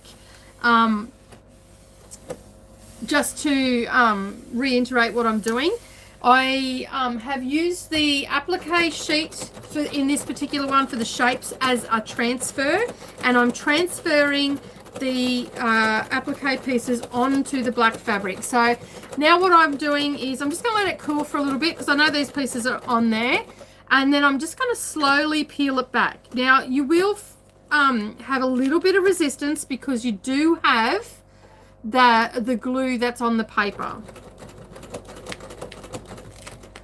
and you can see there. Oh wow! I think I've done all right considering it's my first time. Yeah, definitely.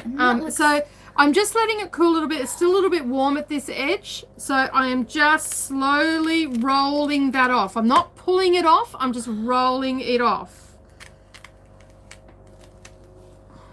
And I'm pretty good to go now. I think so. Yep, that's the last piece. One. Yep. Alrighty, so I'm just going to get rid of that applique sheet. And there you go, lovelies. That is on the black. You can see here that some of the pieces haven't gone down, but that's probably because I didn't hit enough heat there. It's not hot to touch or anything like that. So I'm just going to get the iron and give that a quick press just there. Just lightly, yeah, not too much. And that's gone down. So we have reduced the heat on that. So when you go to do your pieces, so Carol and Biz, when you go to do it, just reduce the heat in your iron. Take that little bit longer to press it. Yeah. Okay, and that way it's going to work for you. But what do you reckon, ladies? That's turned out pretty damn good, I think. And it looks so good against the black. Yeah, so that is what it looks like. It's just popping. Yeah. And I think that I am going to do mine on black. So there you go. So I've just used 3 different types of fabric this time. So I used what I used in the cockatoo. So this is all one piece of fabric. Okay, they're the different colours that were in it.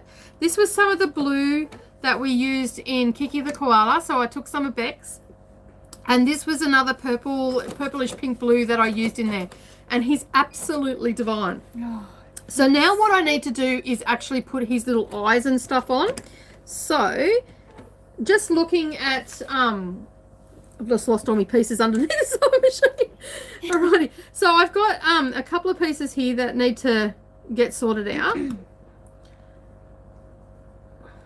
Okay, alrighty, so you can see here on there, you can see those blue dots. That's the glue. So most of the glue has actually stayed on the paper and hasn't gone onto the fabric at all. So that's a really, really good tip for you there. Hot damn, under the category of never too old to learn something new. I totally agree, Biz. Totally agree. Now, when you do the eyes, because you've got to do these a little bit later on, okay, you're going to, you've got to put all these pieces down, and these are just going to get pressed onto where the eyes go. So you're going to have to eyeball that. Pardon the pun. But anyway, I'm going to get my little pieces. So I've got a couple of pieces of white and I've got a couple of pieces of black here. And then I'm just going to turn it around so I can see what I'm looking at.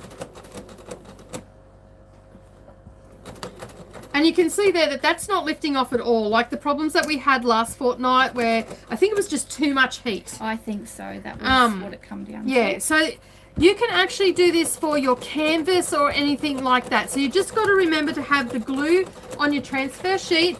The right side of the fabric goes down onto the sheet, and the glue part is actually facing up. So the applique part is actually facing up, and then you lay your fabric with the right side facing down, and you're ironing on the wrong side of the fabric. So this will work for canvas as well.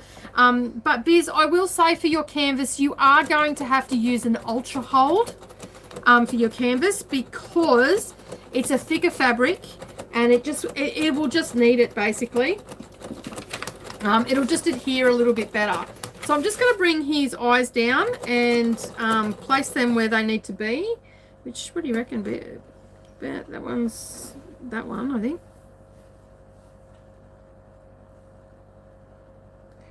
That one sort of sits like that, doesn't it? Well, that's more of a curve. I think that one sits like that. His eyes are a little bit hinky. That's it. What do you reckon? The outside one. Yeah, that's the white. That's 20, and yeah. Yeah, I reckon that looks good. Yep. Just go for it. Just go for it, you reckon? Yeah.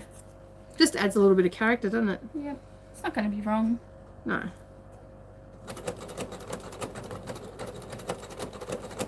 So I'm just taking the paper off, and as I said, these are the eyes. So these get done last. And, you know, there'll be different things. For each animal will have a different, you know, way things go on. So I think with the crocodile, some of his teeth had to go on last. So, yeah. So basically all I'm doing is placing the eyes on. And so I've got the white bits there, and I'm just going to grab the iron and just using the tip, get that to adhere down.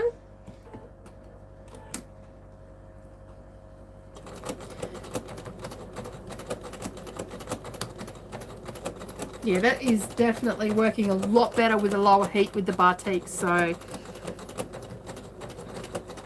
and then we just put the black bit into his eyes. And these are tiny little pieces, I might add, people. Which makes it really easy to get the paper off.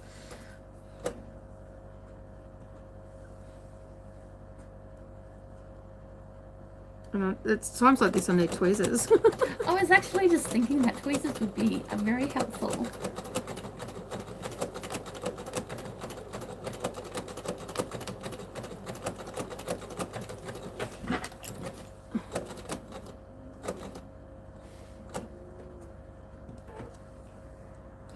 Just wait. I almost had it and it moved. Oh, I have some tweezers in my bag. Would you like them? No, I've got tweezers somewhere too. Like, I've got diamond paintings here, so I've got tweezers.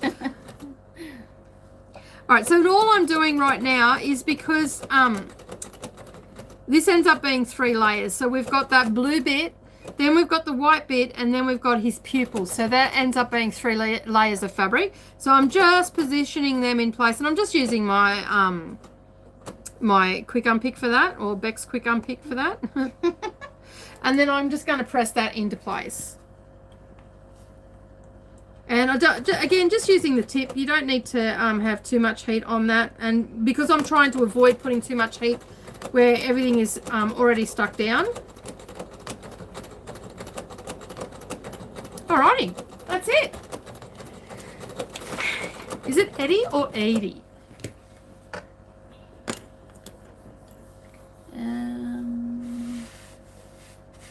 I'm going to go with Eddie. Yep. Eddie. So there we go. Eddie the echidna is done. He has his eyes, he has his feet, and he's absolutely beautiful. And he's on black fabric, which is even better. And hopefully you guys have learnt something new. And yeah. So Biz is just saying that the storms have calmed a little bit. Oh, I was wondering. Yeah. Yes, I was going to ask. Yeah, it's just raining at the moment. Well, that's good. The winds have died out as well. Awesome. So what do you think, ladies? He's pretty cute, isn't he? Those colours are just popping. They just look so good on that black fabric. It does, doesn't it? Yeah. Alrighty, I think I've done pretty good considering I have never, I only seen this being done. I didn't actually do it myself. And I didn't really And it was just a quick explanation. Yeah, it was a quick explanation that I got. I didn't really stop and have a good look at how it was being done because I was, you know, looking after other people doing their stuff. So yeah, so I'm pretty happy with how that's turned out. I'm wrapped with it. And as I said, we've worked out the problems with the batik, which it just comes down to the iron being too hot last week. So now this guy's ready to be appliqued, and I'm sure Bec's hanging to applique this one. So Actually, no, I was thinking that I'm going to be appliquing that. So, what colour do you reckon I should put on this one? Oh, what about the purple? That berry one. What'd you do with them Well, all? they're all over there. I reckon the summery one, because it's got the blue and the pinks and... Bring them back over. Let's have a look. Let's have a look. Alrighty. So for those that have just joined us, that's what we're just going to work out now, Paula. So we're just working out what threads to use. So we're going to definitely keep running with the variegated threads. So I have the red one, which I think is just going to blend too much with the spines. So I'm thinking either this one here. I just think the red will clash. Like it's just going to blend too much. So yeah, it's just going to blend too much. But I'm liking this one. Oh, I'm thinking this one here. This one. actually, yes. I'm really liking that one. I'm really rating that one. That one looks good, but it will blend too much down here. So I don't know if you can see that on camera. I think this one here we're going to go with. So this one is 100% cotton, and it's called Summery Fun. So that's the one we're going to go with. So let us know in the comments if you would like to see more of these done on camera. If you do, we can probably organise maybe one a month or something like that to show you. But I have actually decided that all mine are going to go on black, and Bec's going to have hers all on the cream. Is that right? That is Correct. Because I've started on it. So you've just inherited a cockatoo. Yes, I have. So for those that haven't seen the cockatoo up close, I think I can get him out or get her out. What's her name? I can't remember. So this is the cockatoo. So we're also going to put a frame around them as well. So the black one will have a frame. I don't think you can see all that on camera, but anyway, that's the cockatoo. So Bec is doing all hers like this, and they'll be in a frame as well. And oh, that one's wrinkled up under there. Yeah, put the frame. that. Yeah. Oh, So it's slipping down. yeah, it's slipping down because it's been. That's all right. We'll put a little clip up the top and all the rest of it. So yeah. So basically, this is the one that we did for the sample. So again, this is using the same fabrics that I've used for the echidna. I've used in this one as well. So we've got a few other little ones in there for the leaves and stuff like that, and we've got white scrap fabrics that we use for the eyes and all the rest of it. So you can see that they're going to look great together. So we'll bring them over, and you can see both of them then.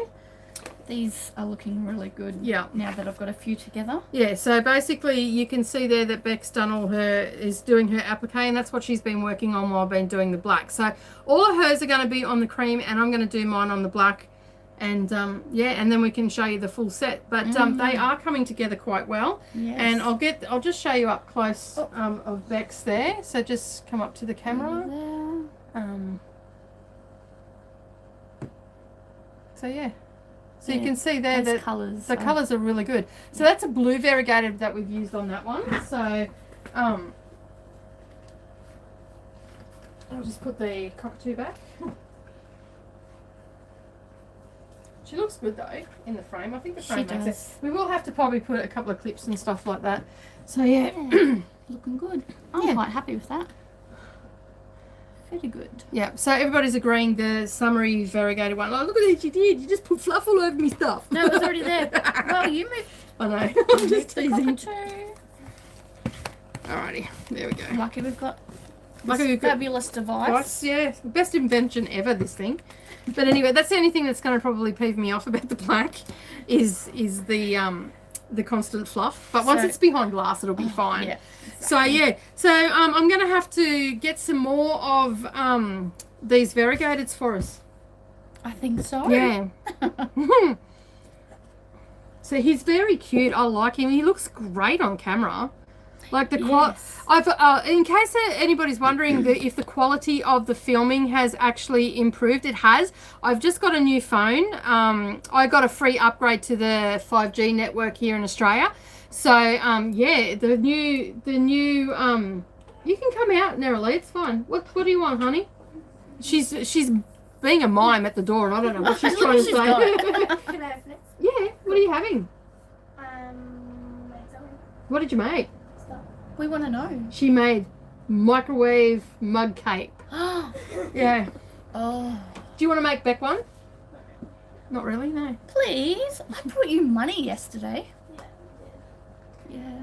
All right, eat yours and then make one for Beck, please. Thank you. We love you. I love you I too. don't want one. I'm fine. I'm good. So Nerily has learnt how to make these mud cakes in a cup in the microwave, and she was just standing at the door with a big jar of cream going, can I have some? But she was miming it to me.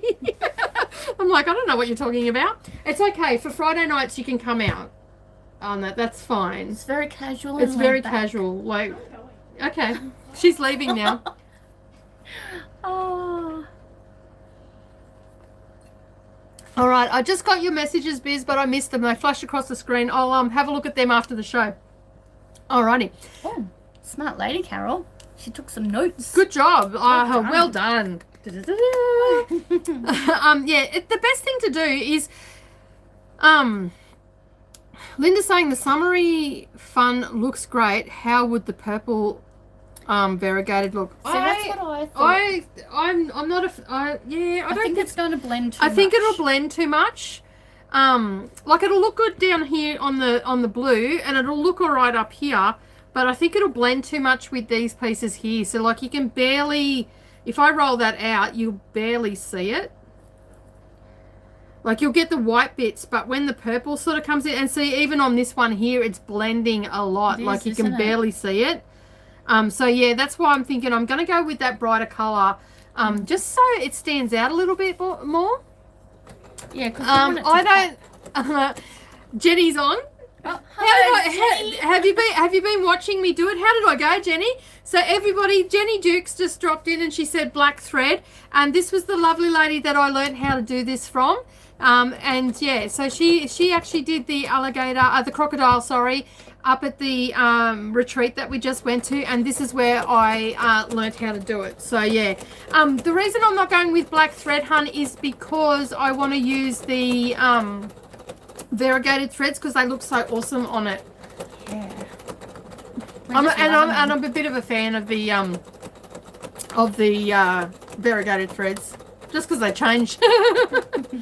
So yeah, and this is, as I said, this is not getting quilted in the background or anything like that. Jenny had a go at doing some free motion quilting on hers on the crocodile, and it turned out really good. It looked I only awesome. had verbal instructions, so we did good. Yes, we did do good then. So the one thing that I did learn about the working in the last couple of tutorials that the instructions that we've done in these last couple of videos, is that the heat with the batiks and the heat and bond is key. It definitely has to be a lower heat.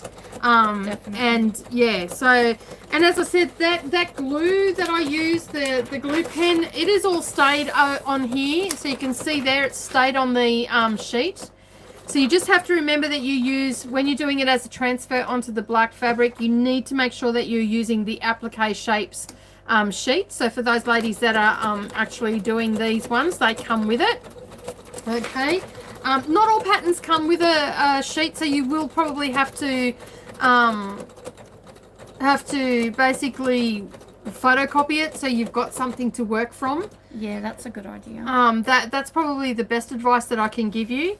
So yeah, I'm really happy, really happy with how this has turned out. So I'm converted to black, and yeah, just making sure that everything is down on the corners, because that's where it sort of starts to lift, doesn't it? Yes. Yeah. And that's where it gets tricky when you're doing the blanket stitch. Yeah. If that starts to lift. Yeah. That's okay, that's my problem. Yeah, cool. Awesome. Yeah, so all I have to do is cut and paste. So I go to kindergarten, and then Bec does all. Bec's really enjoying doing the blanket stitch and the applique. So, you know, I've done a fair bit of it myself, and I'm really happy for Bec to do it because she's learning and she's gaining more confidence and all the rest of it. She's getting better at explaining what she's doing as well, which that is a big thing because that's going to help us in future retreats and stuff like that. So eventually, you know, Bec will help with a lot of the teaching as well, which she's still really nervous about, and she just rolls her eyes at me every time I say it. Or they just go pop out of my Yeah, head. or they bug out of her head. like a deer in headlights. But yeah, that's what you usually call me. Yeah. Bec looks like a deer in headlights. So I'm just going to move the camera over so you can see what she's up to. And bring it back up a little bit. Sorry, there's my wrist for everybody. We're getting a good look at that. Oh, there we go. There we go. There we are.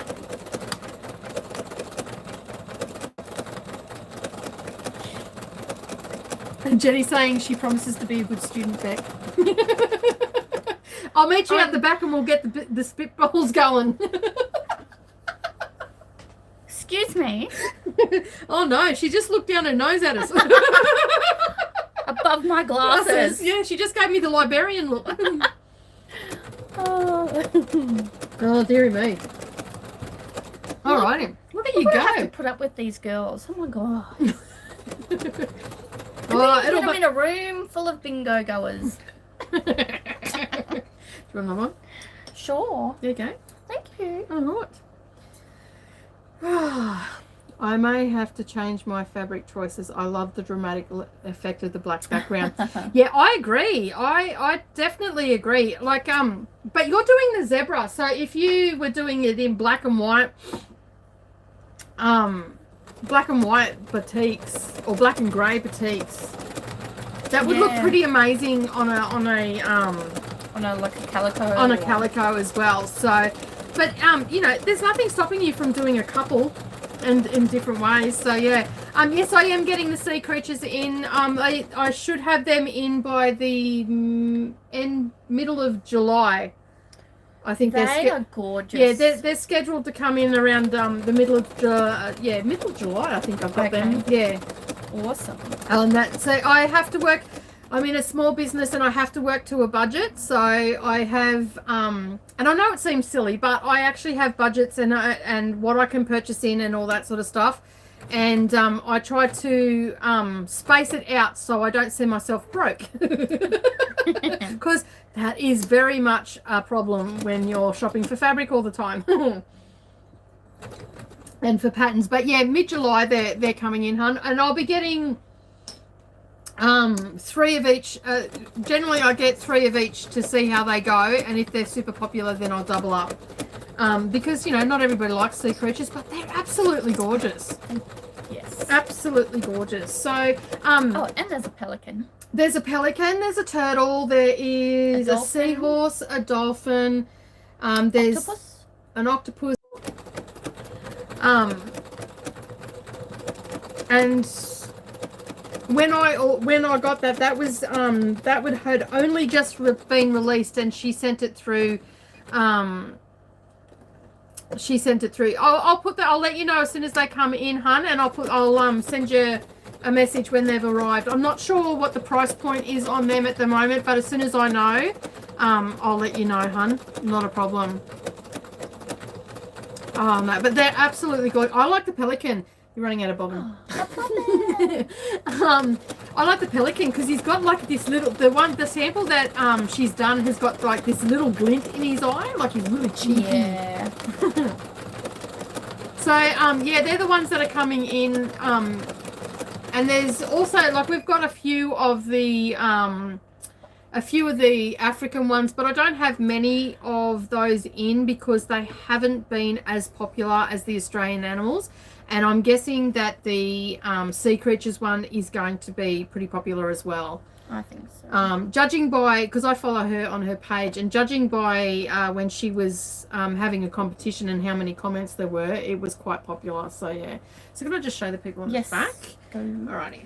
So this is the back of of the, I'm not sure if you can see that or not, but this is what the back looks like. So this is why it's Quilt As You Go, except we don't have a backing on this one because it's going in a frame. But if you were going to have this as a mini quilt, then you would have a backing on it. You could even do this in a larger quilt, like add all the blocks together. And further down the track, we're actually going to show you how to do some Quilt As You Go and how to add the blocks together and stuff like that. So you'll be able to use that sort of... I was going to say, the bobbin's in front of you if that's what you're looking for. So yeah, so you can see on the back the tensions. You should see a little bit of your top thread coming through with a blanket stitch. That is the correct tension for it. So if you do see that on the back, don't panic. And that's another reason why I don't usually, like, I want to put these into frames and stuff like that, because I actually don't really like that on the back of my quilts. So yeah, that's another reason why I don't have a backing on this one. So Bec's just filling up her bobbin because she's run out. And there's... So what are you two up to next month? Looking forward to seeing you next month, Jenny. Where are you two going? And why wasn't I invited? What's this business about? What's this business about? Yes. Do tell. What are you doing? Where are you going? They're not telling. Secret squirrel stuff. Come on, type faster, please. Yeah, type a little bit faster. Oh, Little Moo Bag in Ipswich. Okay, what is that? Is that just a class, or is that a weekend thing? She's doing a live craft along on Sunday apparently.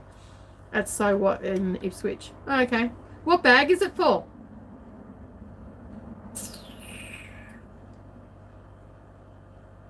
No comment. A day, so it's just for a day. Cool. A class, yep. And bag, what bag is it? Is it her new one? The coffee something? The coffee clutch or whatever it's called? Ask Paula. Jenny's just going along. She'll just join in the fun. Alrighty. Well, we have been on for nearly 2 hours. Yep. Yeah, just about 2 hours. So I'm going to move the camera back up to us. Yep. Bring it up. So sorry to scare everybody, but we're back. Alrighty, so I'm just going to adjust this. So bear with me for just a second. Alrighty, cut half my head off. Excuse me for a sec. Sorry about that. Just make you all sick. There we go.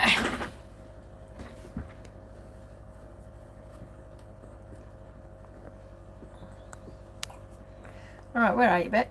I'm just going to put this foot down so it's in place.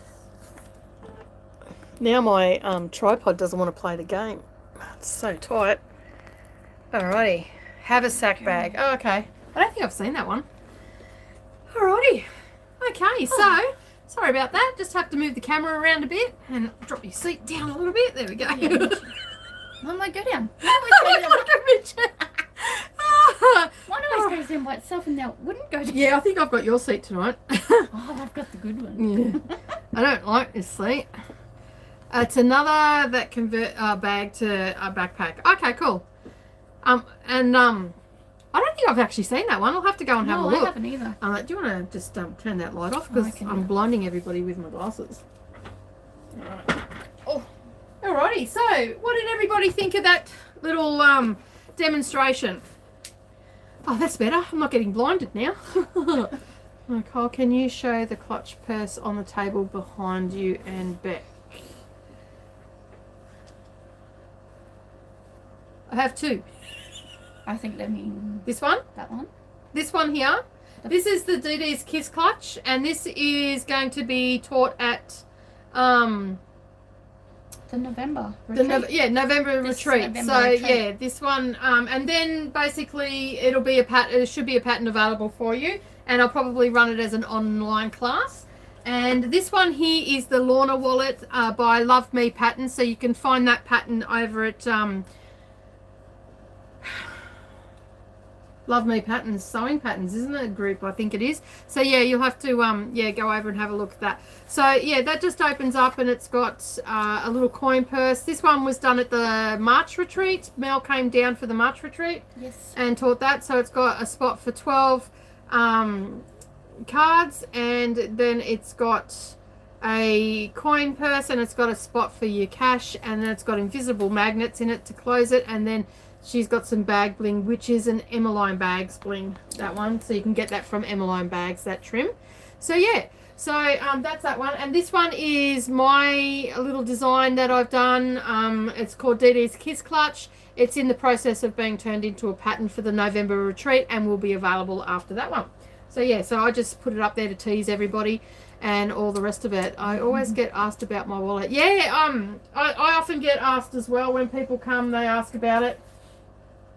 I'm yet to make one. Yeah, to make one and stuff like that. So yeah, but I always encourage them to go and buy the pattern and support, you know, the little independent pattern designers and stuff like that. So yeah, I always get, and lovely. And so everybody enjoyed the lesson. That's really good. If you've got any questions and you think of any questions afterwards, or you come back to watch what went on, because I know it's sometimes when you're in the live stream, you don't always think of the questions straight away, and you think about it later. Just drop a question down on the replay comments under the video, and Beck and I will get back to it as soon as we can.